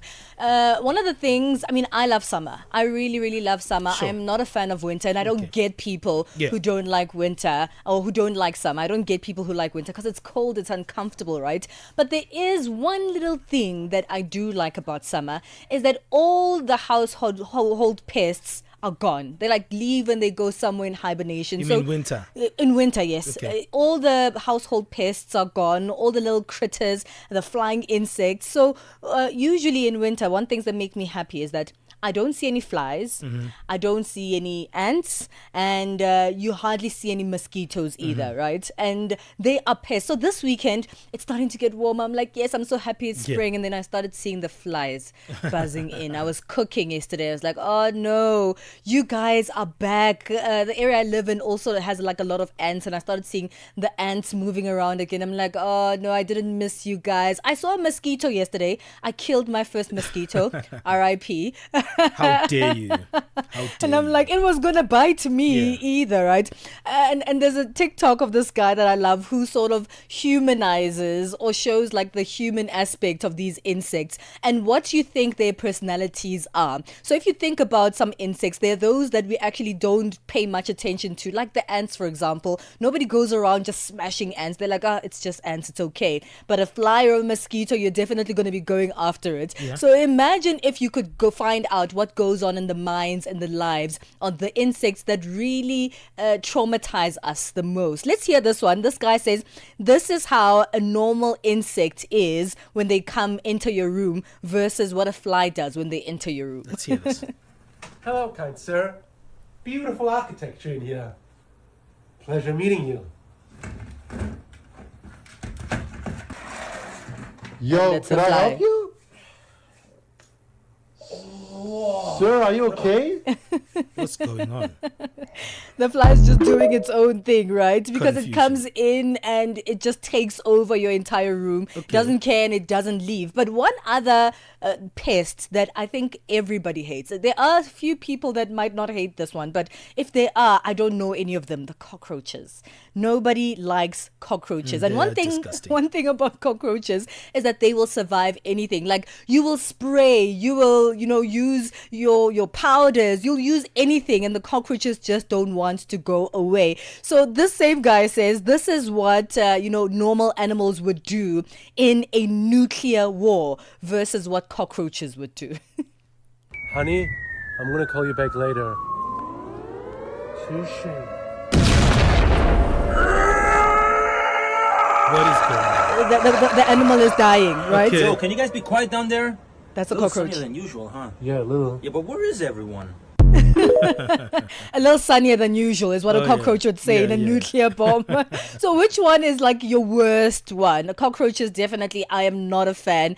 Flies and mosquitoes, they're coming up again. It's getting warmer. I am not happy about that. The ants I can do with. I mean, they're not harmful. None of them are really that harmful, but actually they're not as annoying as, the flies and the mosquitoes. All right, it is that season, I guess. What's your take on Pali's TikTok trend today? Let us know on our WhatsApp number +2763 406 9126.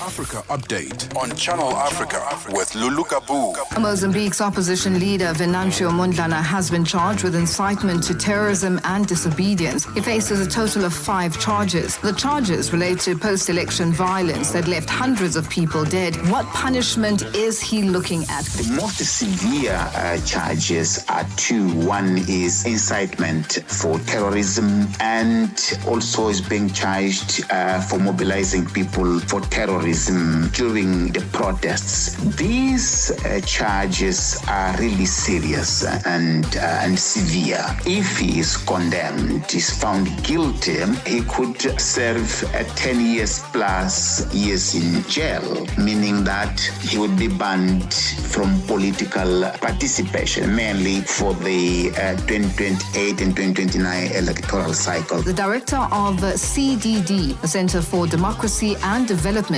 Adriano Novunga. Africa Update with Lulu Kabu, 12 to 1 p.m. Central African Time. On the move, weekdays, 9 a.m. to midday. Only on Channel Africa. #On the move.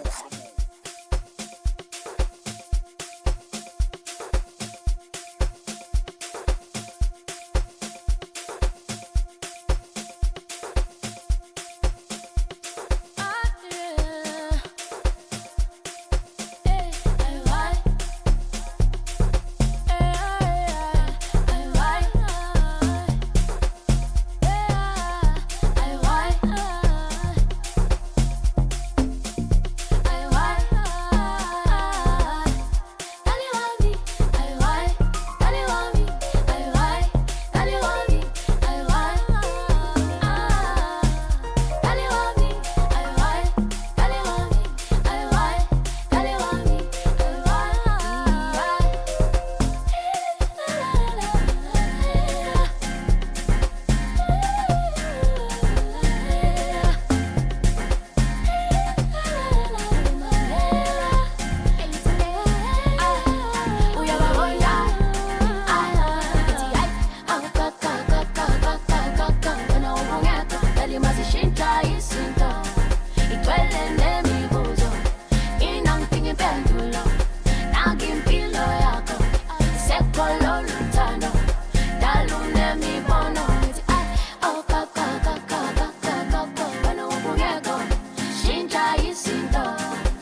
It's MFR Soul, Tuto the Human, DJ Maporisa on this one, Azishe. Hey, it's a Monday. This is the Monday edition of On the Move. We'll be with you until midday Central African time. I don't know if this is necessary, taking little kids to the gym.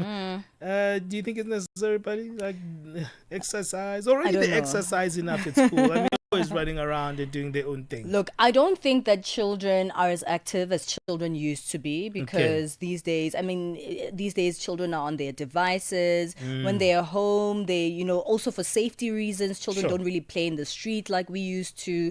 They don't really get a lot of bikes. Instead of a bike for your birthday, you're getting a PlayStation or a new phone. So kids can be more active. I just don't know if like the formalized environment of a gym is the answer to that. Yeah, what do you do then? Because you need a controlled environment. Some parents feel like they live in areas whereby it might not be safe for them to be outside by themselves. Yeah. And maybe taking them to a kids' gym is a controlled environment for them just to do stuff that is practically physical. you know? And what about food as well? Like, usually children will definitely eat what we eat. Sure. But if you want your child to be healthy, like if you want your child to be intentionally healthy, is there a different diet that you should give your child? No, that's a bit so too if you much. guys in the house are eating like pap and meat and gravy for dinner, are you going to make, something different for your child? Supplements. Do you give your children supplements? I know parents have, these supplement gummies now that they give their children. Okay. What does like healthy living for children actually look like? Look, I think we can't impose things on children that we don't do ourselves, right? So if the rest of the family is not eating healthy, it's definitely a deficit. I think we should be able to eat together in a healthy way. I think families must eat in that structure whereby we consider what is going to be healthy for the kids and what's going to be healthy for the adults. And what we put on that plate should definitely be generic to make sure that we're all healthy in the household. So I kind of like a burger while the kid has carrots on the plate. It's like, okay, you get the carrots. You get the I carrots get and this big broccoli. juicy I burger get this juicy with cheese burger. and bacon. So what do you guys think, parents? I mean, and guardians as well. Is there a way to make your child healthy or introduce them to a healthier lifestyle? Is it a kids' gym? Would you take your children to a kids' gym, or would you change their diet specifically to, meet their own nutrition or nutrients that they need? Or maybe even some of the recommendations that doctors have given them. I mean, some children, in fact, a lot of children these days are also getting obese. And sometimes when you come across a situation like that or an issue like that in your family, it's either you change the lifestyle of the child themselves, but it's almost impossible to do that if you as the parent is also not changing your own lifestyle. So if you go to the doctor and they say, your child is slightly obese, are you going to start going to the gym? If you're a parent that is not particularly gym inclined, are you going to start changing your diet so your child can be on a healthier diet? It's harder said, it's easier said than done. And I think it's a very hard transition to make for any parent. How we feed our kids definitely tells us how we're feeding ourselves, right? So it's an indication of how well you actually manage food, right? So from the food dynamic, I think when you start seeing your child being obese, you must start thinking about what you're also eating, because you're probably also obese. So those things could actually resemble one another. So it's going to be an interesting one about kids' health. How do we regulate them? And there's also this trend of kids' gyms. I like that idea because Bali was just saying that, kids are not being, active as they used to be. Yeah. So I think it's one of the keys. It's just then before it used to be free. Now it's to pay. Everything costs money. Everything costs money. We're going to have that conversation in our fitness and nutrition feature coming up in the next hour of the show. So stay with us here on The Move. Find us at Channel Africa 1 on our social media platforms. And let's hear your voice and your text on our WhatsApp number, +2763 406 9126. Let's go into the next hour of the show. But first, our news update. SABC News. The African Perspective.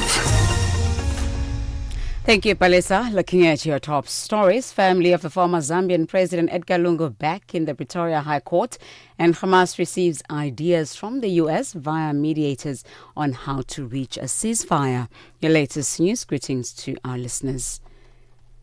The family of the former Zambian President Edgar Lungu is back in the Pretoria High Court in South Africa to challenge the government of that country and the court's judgment that ordered the repatriation of Lungu's corpse. Lungu's family had wanted to bury him privately in South Africa, where he died in June. The bereaved family will appeal the court's judgment that Lungu's body be repatriated to his home country. Last month, the court found that the Zambian government was entitled to repatriating Lungu's body for a state funeral and burial. Sibahle Mota reports. The appeal on the matter follows hot on the heels of yet another setback for the family. This as the Constitutional Court refused the Lungu family direct appeal in the Apex Court. The family has been left with no choice but to return to the Pretoria High Court or continue engagements with the Zambian government in the matter. A joint statement was released on Monday confirming that formal discussions over Lungu's final resting place had commenced. Parliament in South Africa is back this week after its members' winter constituency work. Tomorrow, President Cyril Ramaphosa will answer oral questions in the National Assembly. Minister from the Economic Cluster will follow on Wednesday. The Communications and Digital Technologies Department appear before the Parliamentary Committee to present its state of readiness for digital switchover and updates on the implementation of broadcast digital migration. Parliament's ad hoc committee, established following the KwaZulu-Natal Police Commissioner Nhlanhla Mkhwana's allegations of corruption in the justice system, is expected to get clarity on his availability to appear before the 22nd of this month. Ethiopia is set to inaugurate one of the world's largest dams on the Blue Nile tomorrow, burying a colonial-era treaty that guaranteed the country a majority of its water. The dam, built at a cost of around $5 billion, has led to a surge in Ethiopian nationalism, uniting a nation often polarized along ethnic lines and marred in conflict. The Grand Ethiopian Renaissance Dam is Africa's largest hydroelectric plant, with hopes that it will meet the 135 million strong population energy needs and boost foreign currency earnings. The United Nations has urged the Nigerian authorities to arrest those behind an attack in the northeast of the country in which at least 63 people were killed. 5 soldiers were amongst the dead after Boko Haram gunmen stormed a village in Borno State over the weekend. Malzi Shigun from the Rights Watch told the BBC that authorities failed to heed the residents' warning. People began to notice unusual Boko Haram activities and had alerted the authorities. When people alert them that there is an impending attack, you would assume, that reinforcement will be sent or an effort will be made to disperse the Boko Haram fighters who were obviously gathering and getting ready for an attack long before it happened Friday night into Saturday morning. And lastly, Hamas says it has received ideas from the U.S. via mediators on how to reach a ceasefire in Gaza. It has released a statement after U.S. President Donald Trump issued what he called a last warning to Hamas. The BBC's Yolanda Nell. Hamas said it was discussing with mediators how to develop some ideas from the American side aimed at reaching a ceasefire agreement. Earlier, the U.S. president had written on social media, "The Israelis have accepted my terms. It is time for Hamas to accept as well." Israeli journalists report that the new proposal involves all 48 remaining hostages, living and dead, being returned on the first day of a truce in exchange for thousands of Palestinian prisoners, with talks to end the Gaza war. Recapping on your top stories, the family of the former Zambian President Edgar Lungu is back in the Pretoria High Court this morning in South Africa to challenge the government of that country and the court's judgment that ordered the repatriation of Lungu's corpse.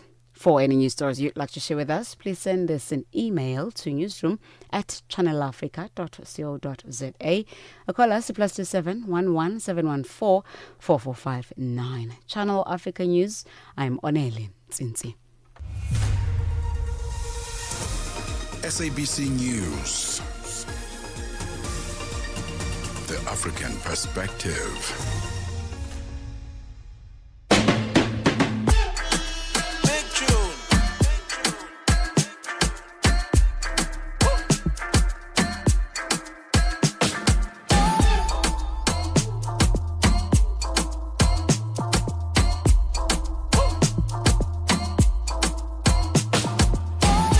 Hey, it is a Monday edition of On the Move, and today we are starting with the ways of how we can, look at the week in a positive way, especially when it comes to our fitness and nutrition. I feel every time we speak about fitness and nutrition as the first thing of the week, then we can start with good momentum in terms of our behaviors for the week. Today, we hope so. Yeah, we hope so. But last week, you've got your gym bag, and last week you went to gym the whole week. Yes. I really think it's the fitness and nutrition feature that gets you going. On the Monday, ne? Yeah. I agree. I think it has something to do with that. All right. Children learning how to actually stay fit, how to eat well. How do we lead children towards that direction, nudge them towards a healthy lifestyle? We'll be speaking to Daniel Butler, founder of Tumbling Tigers, which is a specialized physical development program. Listen for this. It's targeted for children at the age between 3 years and 9 years. 3 years. Huh? Yeah, just imagine the 3-year-old doing deep squats with 2 dumbbells in the gym. Pilates and everything. All right, so we'll find out a little bit, how do we get our kids to be fit? But what does fitness mean for a little one? So Daniel will let us know a little bit later on. Yeah, looking forward to that. Pilates, boxing, gymnastics for your 3-year-old. I think it will look so cute, but I'm looking forward to find out a little bit more. How do you get your children used to a healthy lifestyle? Would you imagine your 3-year-old doing Pilates? I'm not too sure about that. It's 6 minutes past 11 Central Africa time. Stay with us for this conversation, and of course engage with us on our social media at Channel Africa 1 #On the Move. Je, una jambo lolote akilini mwako? Je, una shauku kuhusu masuala muhimu? Na je, una maoni ambayo unataka yasikike? Kweli, hili jukwaa ni la kwako. Piga simu au tuandikie kwenda WhatsApp namba alama ya kujumulisha 2760552594 na tutakupigia simu. Mtangazaji wa habari zetu za Afrika Kusini mjini Johannesburg. Hivyo unaweza kuwa mshirika kwenye matangazo yetu. Sio mazungumzo tu, ni fursa yako ya kuchangia maoni yako na kushirikiana na jumuiya ya wasikilizaji wanaotamani mtazamo wako. Tufuate kwenye mitandao ya kijamii. Tembelea tovuti yetu www.channelafrica.co.za na uwe tayari kushiriki na kuchangia maoni yako kwenye Channel Africa. Channel Africa, mtazamo wa Kiafrika. #On the move and connect with us.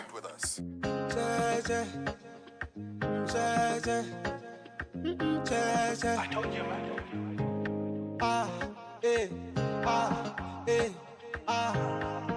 It's King Tick Pandemics. Chimani pass a piece of mine.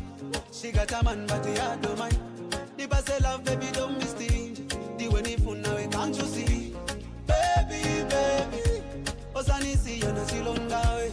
Baby, baby. Osani panga chipuba. Superman. Nini na power monga Superman. I'm gonna protect you monga Superman. We na olimba monga Superman.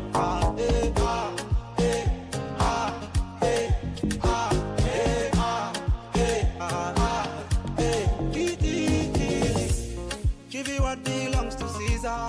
To Caesar, baby, I'm the leader. You what she touch it, deliver. Give you what belongs to Caesar. To Caesar, baby, I'm the leader. Deliver. Chocolate, big baller.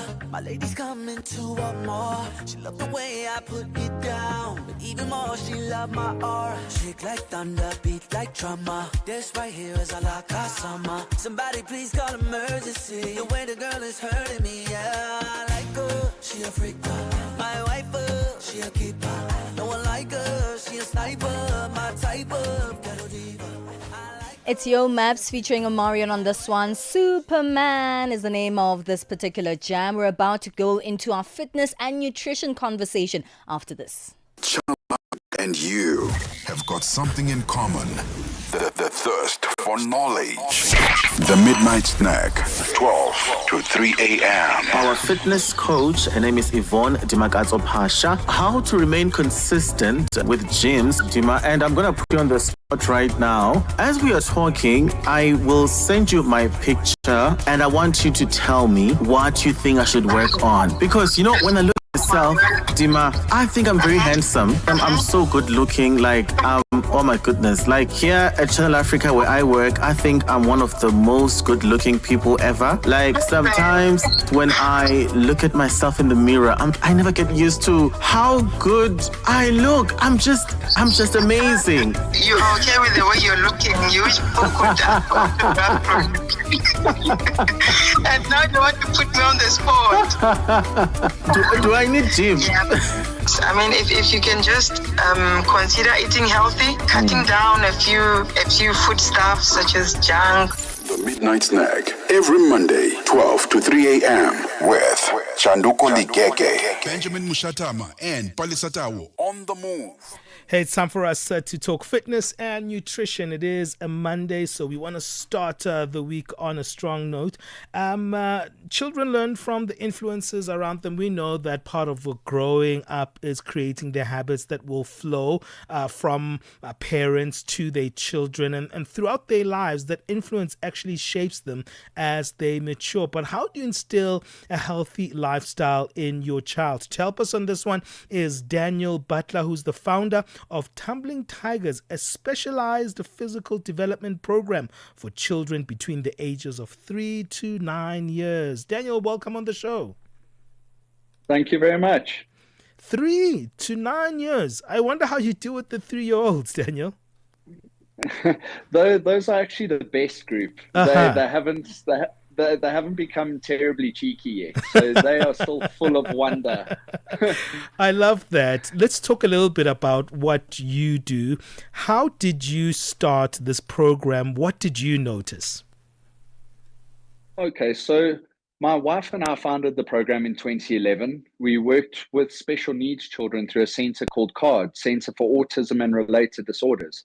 And when we saw how the therapists were working with the special needs children, they concentrated on things like crossing the midline, bilateral integration, color identification, but most importantly, social interaction, which is how the children socialize with each other. And when we looked at other extramurals, they were very sport specific.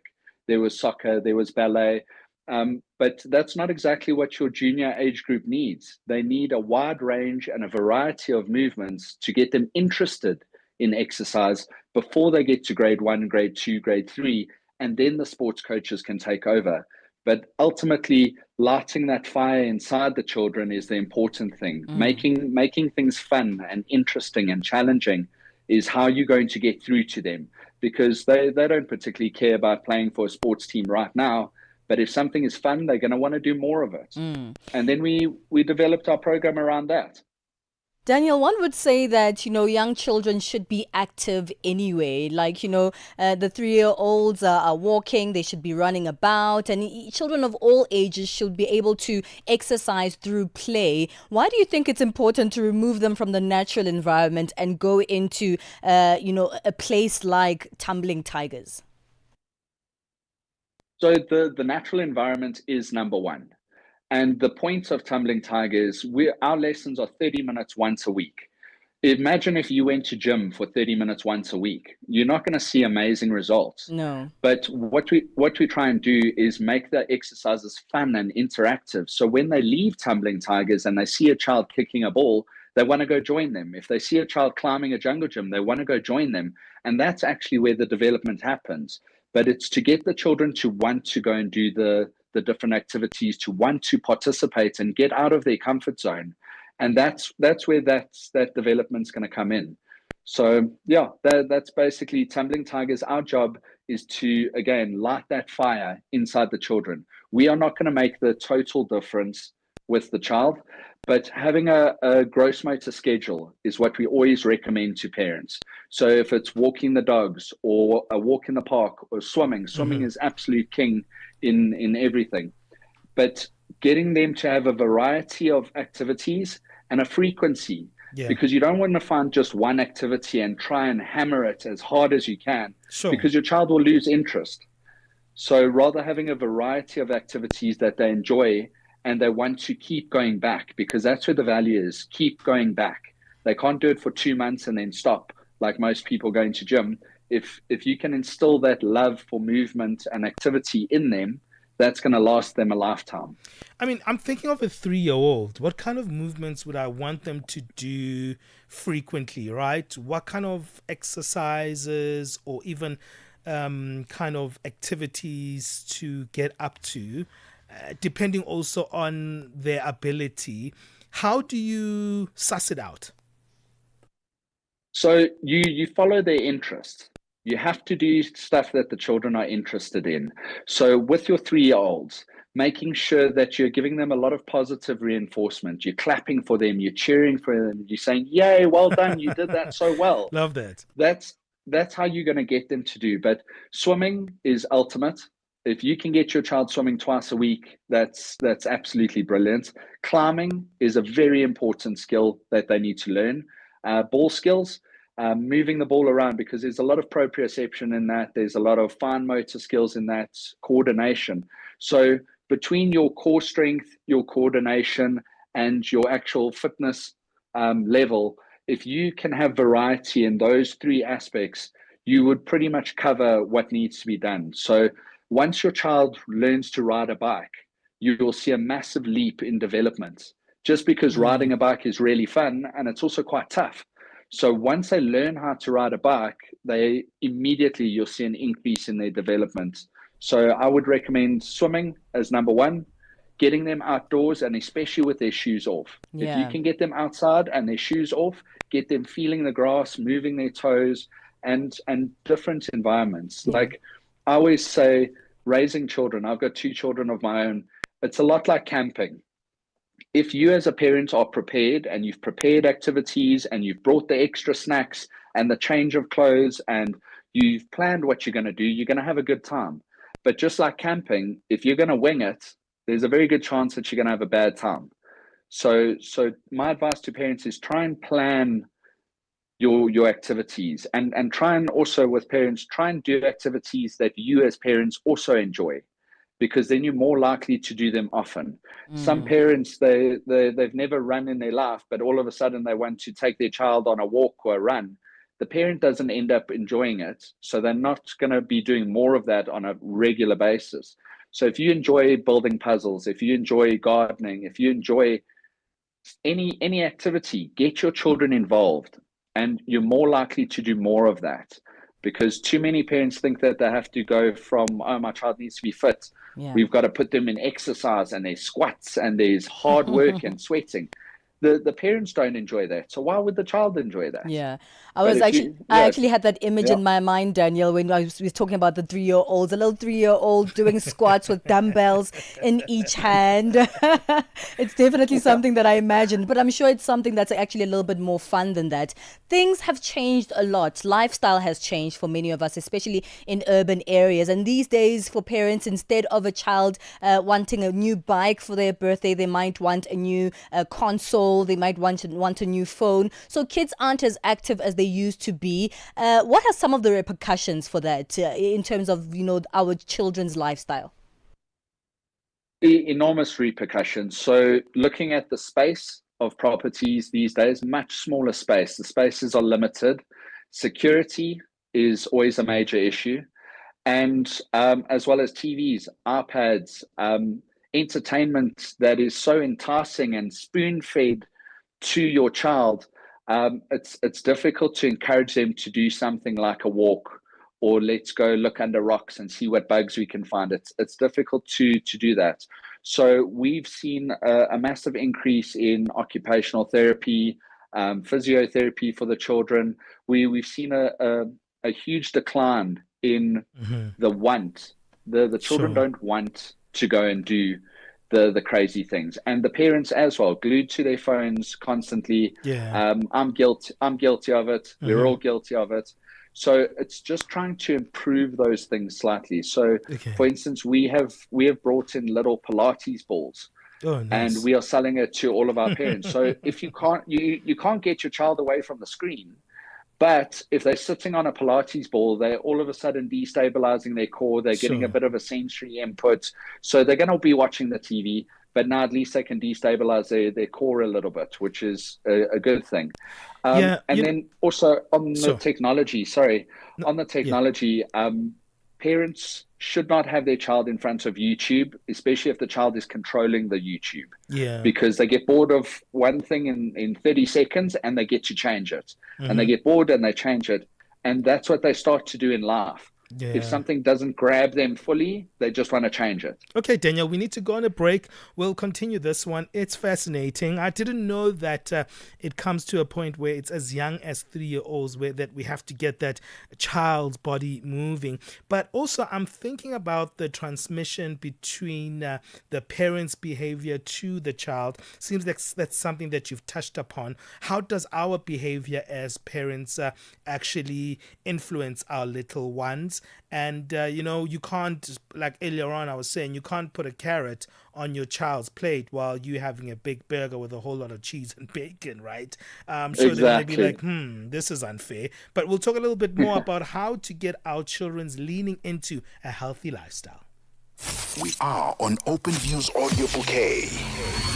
Channel 628. Africa, meet Abedi. Yeah, that's me. Abedi is a music lover through and through. I really love African music. He's got a taste for all kinds of tunes and spends his days listening to Channel Africa. Guess what? He didn't know. Okay. Channel Africa wants to help Abedi and all music lovers everywhere to discover even more incredible music. That is why Channel Africa is calling on all African musicians to submit their music. Musicians, remember to give us all your relevant information. Make your submissions at music@channelafrica.co.za. Submissions are your chance to be heard on radio.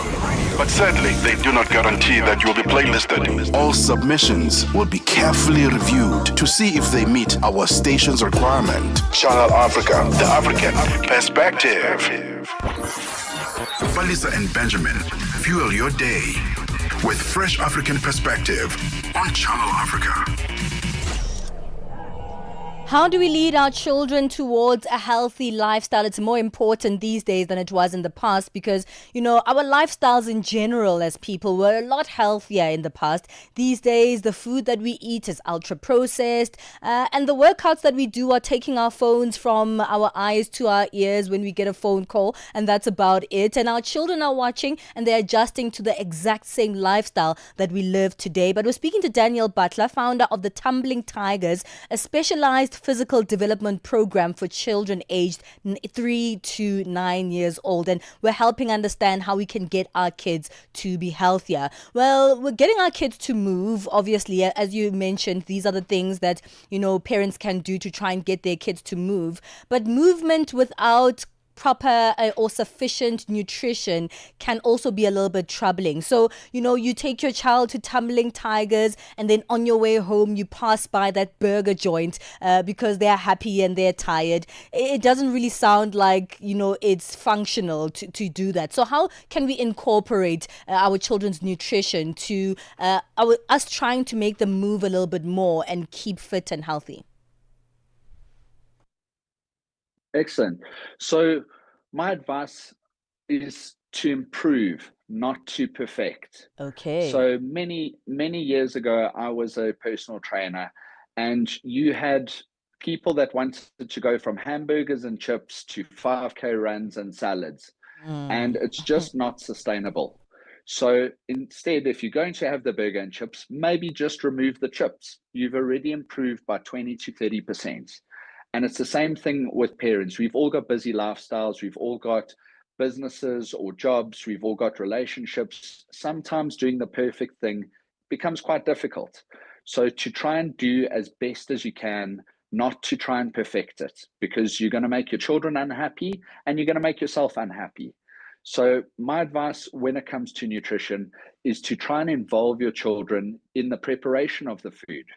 So if you're making a salad or if you're making meat or whatever it is, try and let them cut something or toss the salad or do whatever they need to do or like Plastic to do knives, in the please, process. hey? The plastic knives. It's going to be a messy process. It's going to be a messy process.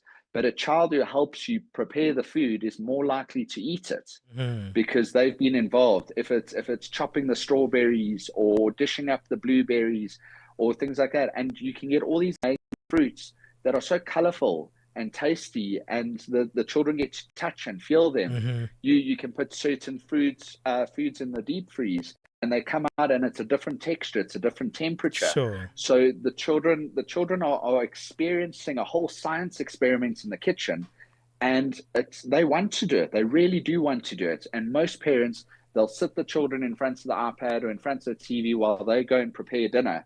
Yeah. And you're not involving the children in the process. It's almost like you're missing a good moment right there, you know? Yeah. So wherever you can, like something as simple as making pancakes on the weekend. It might not be the healthiest thing, but they're mixing and they're cracking eggs and they with the flour and it's a fun activity. And in the same thing, when you're dishing up for your children, maybe don't dish up for them. Maybe put the food in bowls and allow them to select what they're going to eat. Because Sure. if they have a choice in the matter, they're more likely to want to eat what they chose. So you know what little tricks. Sure, you know what you're saying is very powerful because it means that our behavior is going to have a huge impact on our children. But I like the fact that you're also mixing it with interaction, that, you know, at times we think our task is our task. So when I'm in the kitchen, the kids stay somewhere in another room and they don't have to participate in the activity. But also when they're outside, you've also made that link that when we participate with them as well, it's so important to have that connection with them, even in the physical stuff. And that emulation, how important is it? That interaction as well, when we do all these different healthy things when it comes to eating and also activity, how does it actually also boost the bond between child and parent? It's enormous. Like, people need to remember, we had children for a reason. We didn't have children to have it as an item on our shelf. We had children to share our lives with them. So, and by the time your children get to grade 1, already they're at school till 1, 2 o'clock every day. Then when they start doing after school extramurals, grade 1, grade 2, grade 3, now you're only picking them up at 3 o'clock, 4 o'clock. You actually only end up spending 3 or 4 hours a day maximum with your children. And then on the weekends, you take them to different restaurants and things where you can tell them, no, you must go and play. And they're away from you. yeah. And then everyone cries. We've heard everyone crying about, oh, when did my children grow up? I wish they would still hug me. I wish they were still around.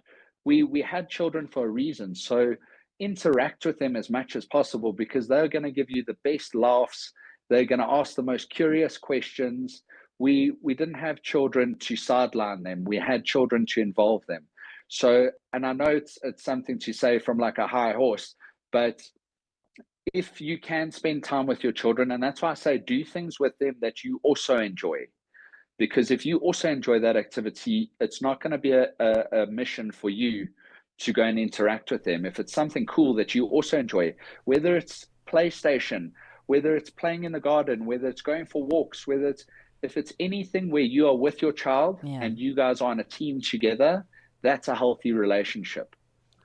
Well, before we wrap up, Daniel, let's speak about some of the lifetime benefits of starting children early with healthy habits. Well, guys, it all starts from the beginning. Any major professional sportsman didn't start at 16, 17. They had an interest from an early age. And with the world and with technology, there's so much that we can give our children to start a little bit earlier, to give them that head start in life. So putting them into different activities, or if it's an activity that you want to do with them yourself, jump in with them, and starting early is going to build that interest, light that fire. That's what I always say, light that fire, because when When you build that up in a child, it's going to create lifelong habits. If you know how to train yourself, if you know how to eat properly, if you know how to cook, cooking is a major skill. And if you know how to cook really nice food, you're not going to want to go to the restaurant because you're going to be like, I can do the steak better. And building those skills stay with them for life, and they're going to use them every single day throughout their life. So my thing is, as parents and with your teachers and with anyone that interacts with your children, as long as they are adding value to your child's life, they are welcome. I love if that. they're not adding, yeah. Well, Daniel, as we wrap up, let us know where we can find out more information about Tumbling Tigers. Excellent. So you can go to tumblingtigers.co.za. Next year, Tigers has been running for 15 years. Nice. We're available in over 1,000 schools countrywide, and we've got over 10,000 children currently participating in the program. So guys, find these activities, find these special people. How to spot a good coach is if your child loves the coach. It doesn't matter what the coach is doing with the children. If they love the coach, they're more likely to do more of it. I love that. So check us out at tumblingtigers.co.za. Well, just to put it out there, Tigers is with the Z for Tumbling Tigers, for those who are going to be checking it out. Thank you so much. That's Daniel Butler, founder of Tumbling Tigers, a specialized physical development program for children aged 3 to 9, and which incorporates aspects of boxing, Pilates, gymnastics, and soccer for child's health. We're speaking about ways to lead your children towards a healthy lifestyle. It's 11:31 Central Africa time. Let's get our latest sports news with Musibudi Makura. Sports on Channel Africa. The African perspective.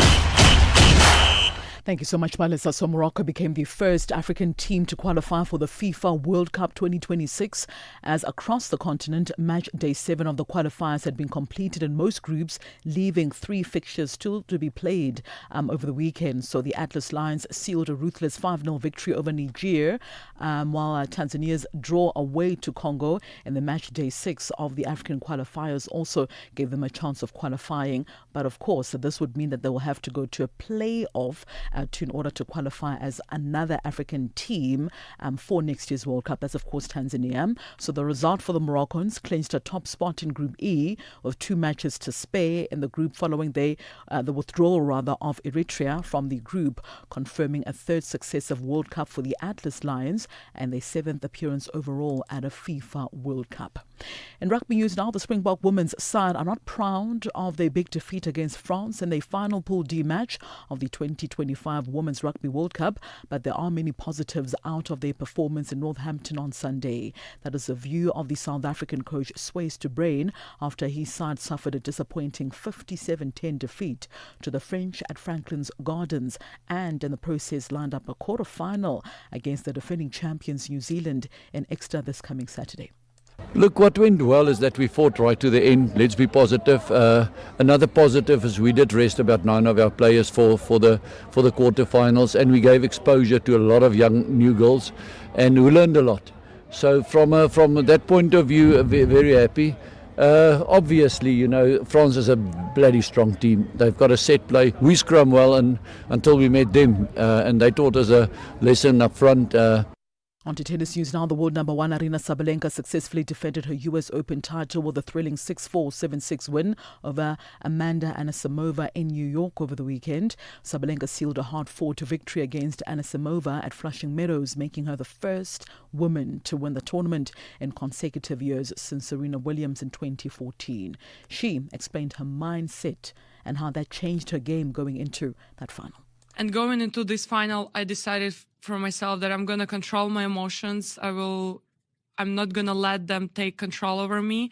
And doesn't matter what happens in the match, if she break me back or if she plays incredible tennis. I mean, of course, it's a finals, and she's gonna be fighting, especially after recent final. I knew that she would love to have, you know, like a better result. So my mindset was just going out there, fight for every point, doesn't matter. On to some Formula One news now. McLaren told Oscar Piastri to let Lando Norris past in the team orders controversy, which overshadowed Max Verstappen's Italian Grand Prix victory yesterday. So they ordered Piastri to cede second place to teammate Lando Norris after a slow pit stop dropped the Brit behind the Australian after he had been running in second for most of the race. McLaren unconventionally pitted Piastri before Norris as they left their pit stops late in the race in the hope of a safety car that would then give them a chance to attack Red Bull's Max Verstappen. But after Piastri had a clean stop on lap 45 with 8 to go, when Norris stopped a lap later, a fault with the wheel gun delayed him and his stop was 4 seconds longer than his teammate. And finally, in golf news, Rory McIlroy held his nerve to win the Irish Open in a dramatic playoff and acclaim his first victory since completing a career Grand Slam at the Masters in April of this year. The world number 2 aced Sweden's Joachim Lattagren on the third extra hole to win his national title at the K Club for a second time 9 years after his first win at the end of a thrilling final round. In a remarkable finish, McIlroy hoiled a 25-foot putt eagle on the 72nd hole to match the Swedes' 6 under 66 amid ecstatic scenes at the County Kildare course.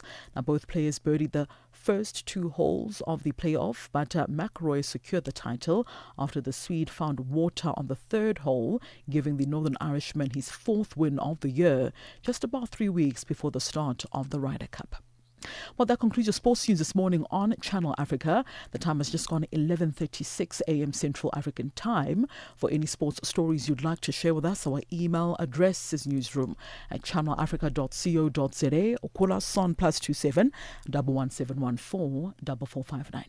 For Channel Africa Sport, I am Musibudi Makura.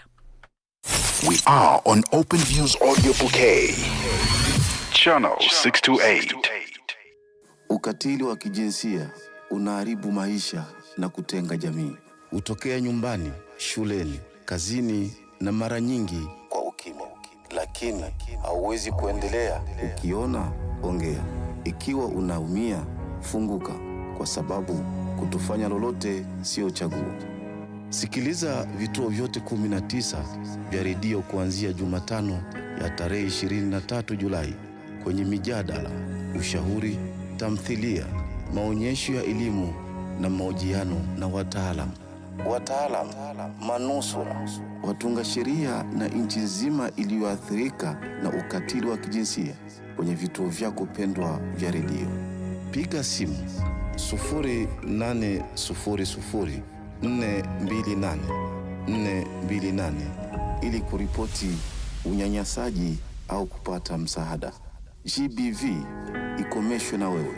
Ujumbe huu umeletwa kwenu na shirika la SABC. Get set and be ready to go. On the move with Palesa and Benjamin Moshatama. Thank you, Musibudi Makura, for that sports update. Let's get our latest in business with Chandu Kolikeke. Business news on Channel Africa. The African perspective. Thank you, Palesa. Good morning. Kenya Tourism Board says that it has partnered with Visa to develop marketing campaigns to improve payment accessibility and promote both cross-border and domestic tourism spending. As part of the partnership, Visa will provide access to its Government Insights Hub, which is a data and analytics platform offering insights into travel patterns, peak seasons, regional preferences, and consumer spending behavior. Egypt-listed real estate firm Emma Messi for Development signed a deal to build a tourism development on the Egyptian Red Sea with Saudi Arabian and Emirati partners, saying that the project will generate investments worth $18.58 billion. Senior officials from the companies involved made the announcement at a televised event in Cairo, attended by Egyptian Prime Minister Mustafa Madbouli. Egypt has been seeking large-scale investment projects to boost its economy, which has been grappling with a protracted financial crisis and the economic reverberations of the war in Gaza between Israel and Hamas. The South African government is holding a conference whose aim is to find ways of using artificial intelligence to improve its delivery of basic services. The 2025 GovTech conference is taking place in the city of Durban. It's brought together representatives of the ICT industry in both private and public sectors. The conference is held under the theme One Data, One Citizen, One Service Delivery Journey, Digital Transformation. In other news, the Gauteng provincial government in South Africa is in the process of implementing digital invoice submissions for tender processes to curb corruption.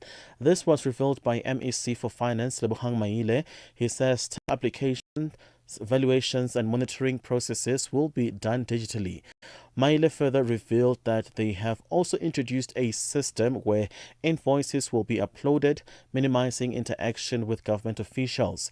He says implementation will start with 5 departments, including the Office of Premier and Treasury. The first thing we did was to introduce what we call an open tender system in Gauteng, where before you advertise a tender, we appoint auditors. These are people who are not working for government, who check our processes, and then before awarding, when we adjudicate, we call members of the public to observe. The second thing that we are doing, introducing a digitized procurement. So what we want to do is to eliminate human interference in the tendering system.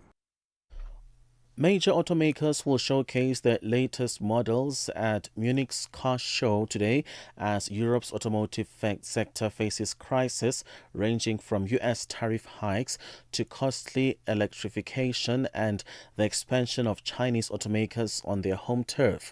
Aside from a product blitz to counter Chinese models being pushed to European consumers, including BYD, Chang'an and GAC, domestic firms will focus on lobbying to persuade the European Union to reconsider its 2035 ban on combustion engine cars. Let's have a look at financial indicators. $1 in Nigeria is trading at 1,000 Naira 527, in Botswana 13 Pula 32, Kenya the dollar is at 128 shilling 49, Zambia 23 kwacha 88. BRICS countries, $1 in Brazil is at 5 real 41, Russia 80 rubles 24, India 88 rupee 19, China 71.13, South Africa 17 rand 57 cents. $1 is 74 pence to the British pound and 85 to the euro. Commodities, gold is at $3,593, platinum at $1,388 per ounce. The price of Brent crude oil at $66.69 a barrel. That is all from me. For any business stories you'd like to share with us, please send us an email to newsroom@channelafrica.co.za, or you can call us on +27 11 714 4459. For Channel Africa Business, I am Chandruko Ligege. Business news on Channel Africa. The African perspective.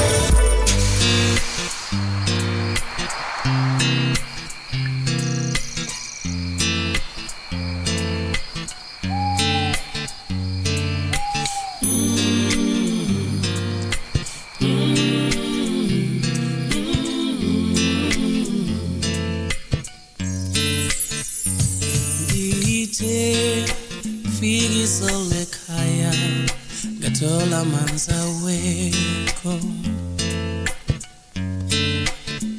Gite figi soleka Katolika dile lesiko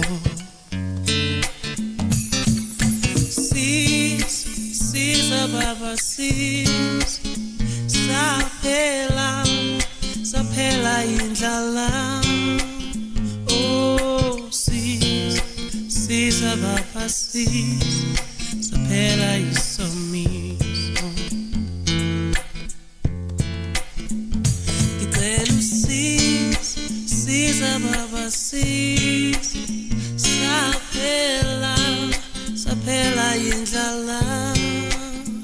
Oh sis, baba sis, sapela isomiso.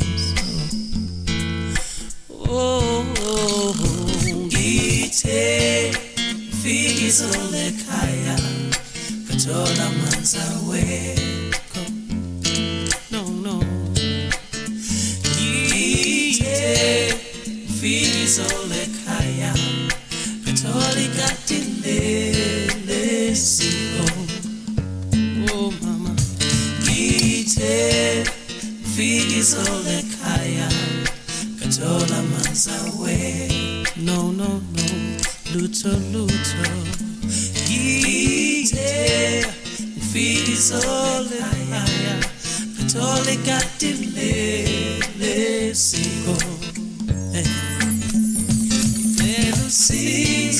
Siza baba sis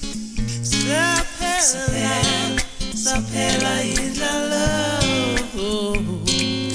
Siza baba sis Sapela isomis No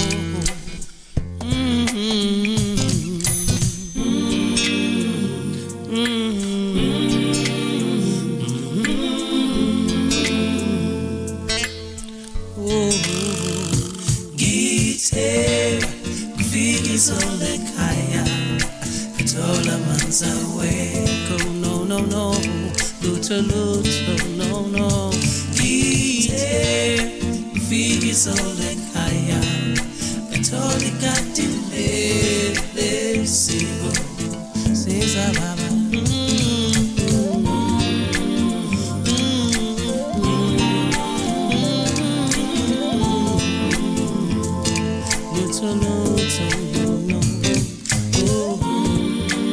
Siza baba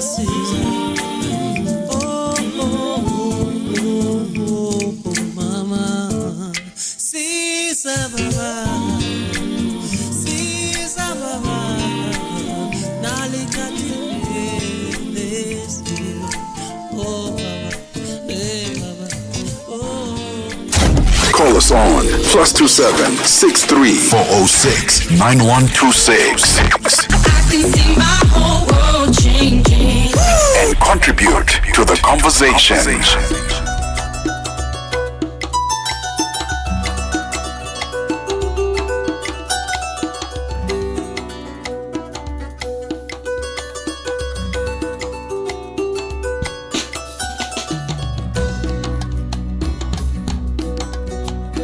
Sanga wene song Africa Sanga wene song Africa Tatori nonga Sanga wene song Africa Sanga wene song Africa Tatori nonga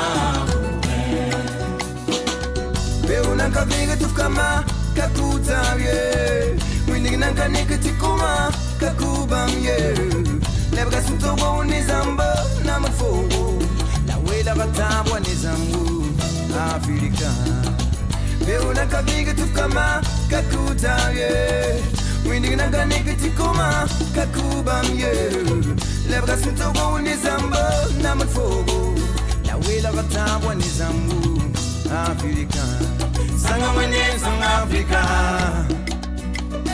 Sanga wene song Africa Atori nonga Sanga wene song Africa Sanga wene song Africa Atori nonga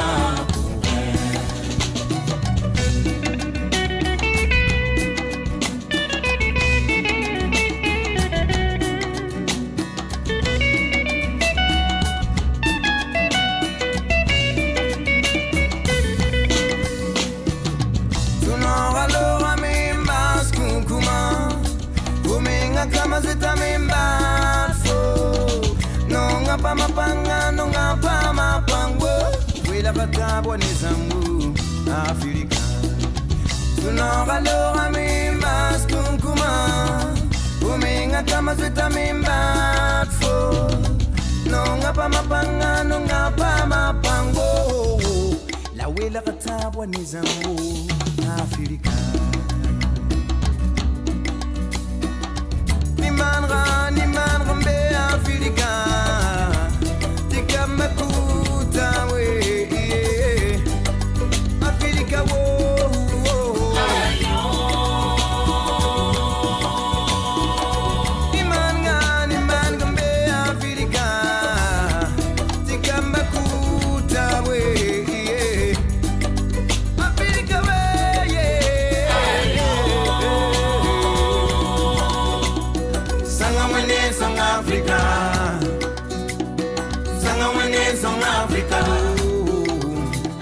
yi nonga Sanga wene song Africa yeah we Sanga wene song Africa Tato yi nonga Sunonga loga mi mas kunkuma Uminga kama zita mi matfo Nonga pa mapanga, nonga pa mapango Wida katambwa nizangu, Afrika La wida katambwa nizangu, Afrika Wida katambwa nizangu,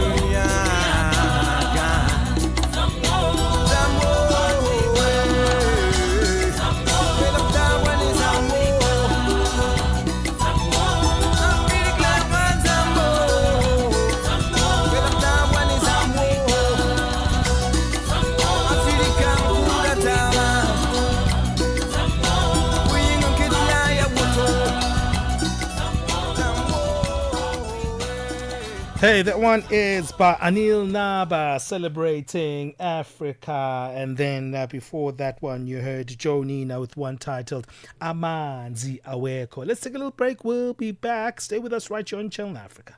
Africa Update on Channel Africa with Lulu Kabu. Mozambique's opposition leader Venancio Mondlane has been charged with incitement to terrorism and disobedience. He faces a total of 5 charges. The charges relate to post-election violence that left hundreds of people dead. What punishment is he looking at? The most severe charges are 2. One is incitement for terrorism, and also is being charged for mobilizing people for terrorism during the protests. These charges are really serious and severe. If he is condemned, is found guilty, he could serve 10 years plus years in jail, meaning that he would be banned from political participation, mainly for the 2028 and 2029 electoral cycle. The director of CDD, the Center for Democracy and Development, Adriano Novunga. Africa Update with Lulu Kabu, 12 to 1 p.m. Central African Time.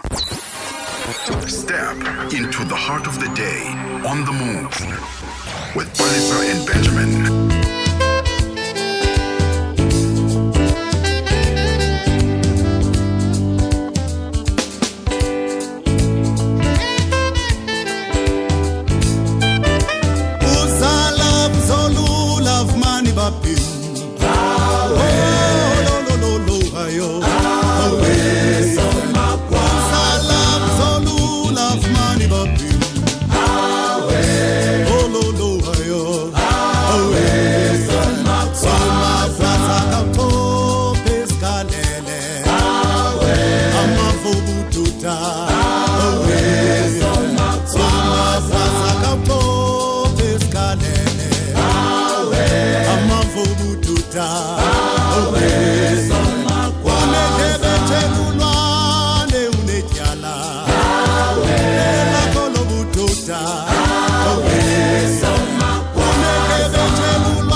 Heritage Month is a time to remember where we come from and celebrate where we are going.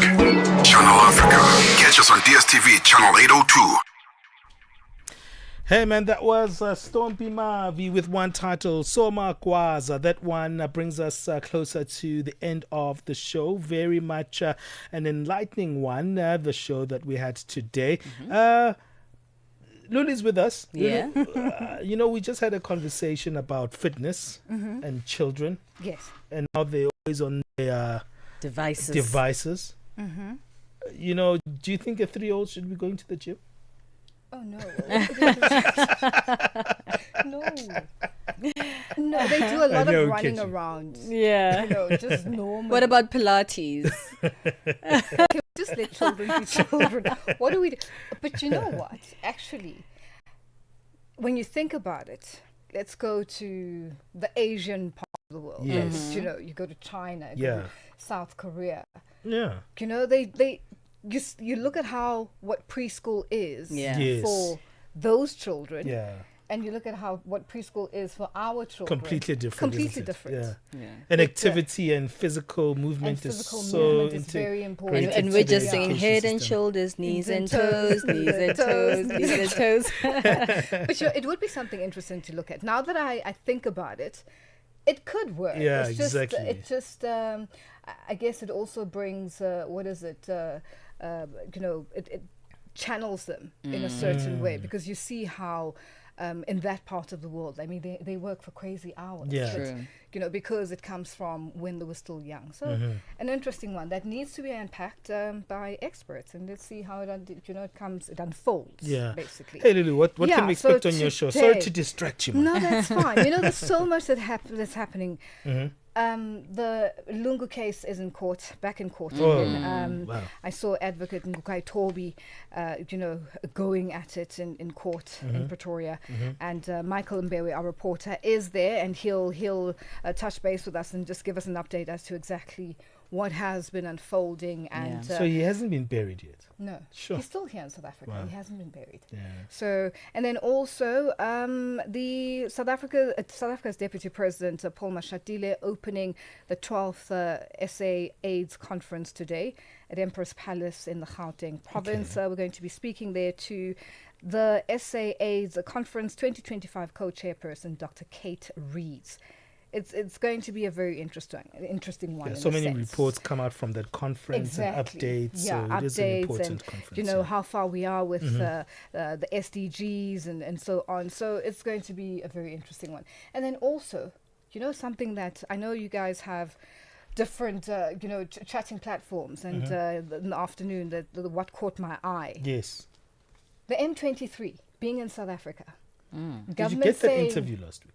No, unfortunately, he couldn't come through. But we did speak to him on the telephonically. We spoke. It was a good one, but he couldn't come into studio. But what's interesting now, what's playing out in our faces, basically, is the fact that the South African government did not know, or it's alleged that they did not know, that the M23 representatives would be in South Africa. So there's a bit of a back and forth that's unfolding. So it will be interesting to find out exactly. Get some clarity. Yeah, get clarity on it, because now there's this finger pointing. This one supports the rebels more, and Rwanda more, and the DRC more. So there's a lot playing out in the spotlight. So we'll be covering all of those. All right, getting that clarity definitely on the show from midday Central African time to 1 o'clock with Lulu Gabu. We're getting out of there. God bless everyone. It's always a good time. We'll see you back tomorrow. Have a great day, Africa. Youngers, last. Now everybody go to breakfast. Shayo.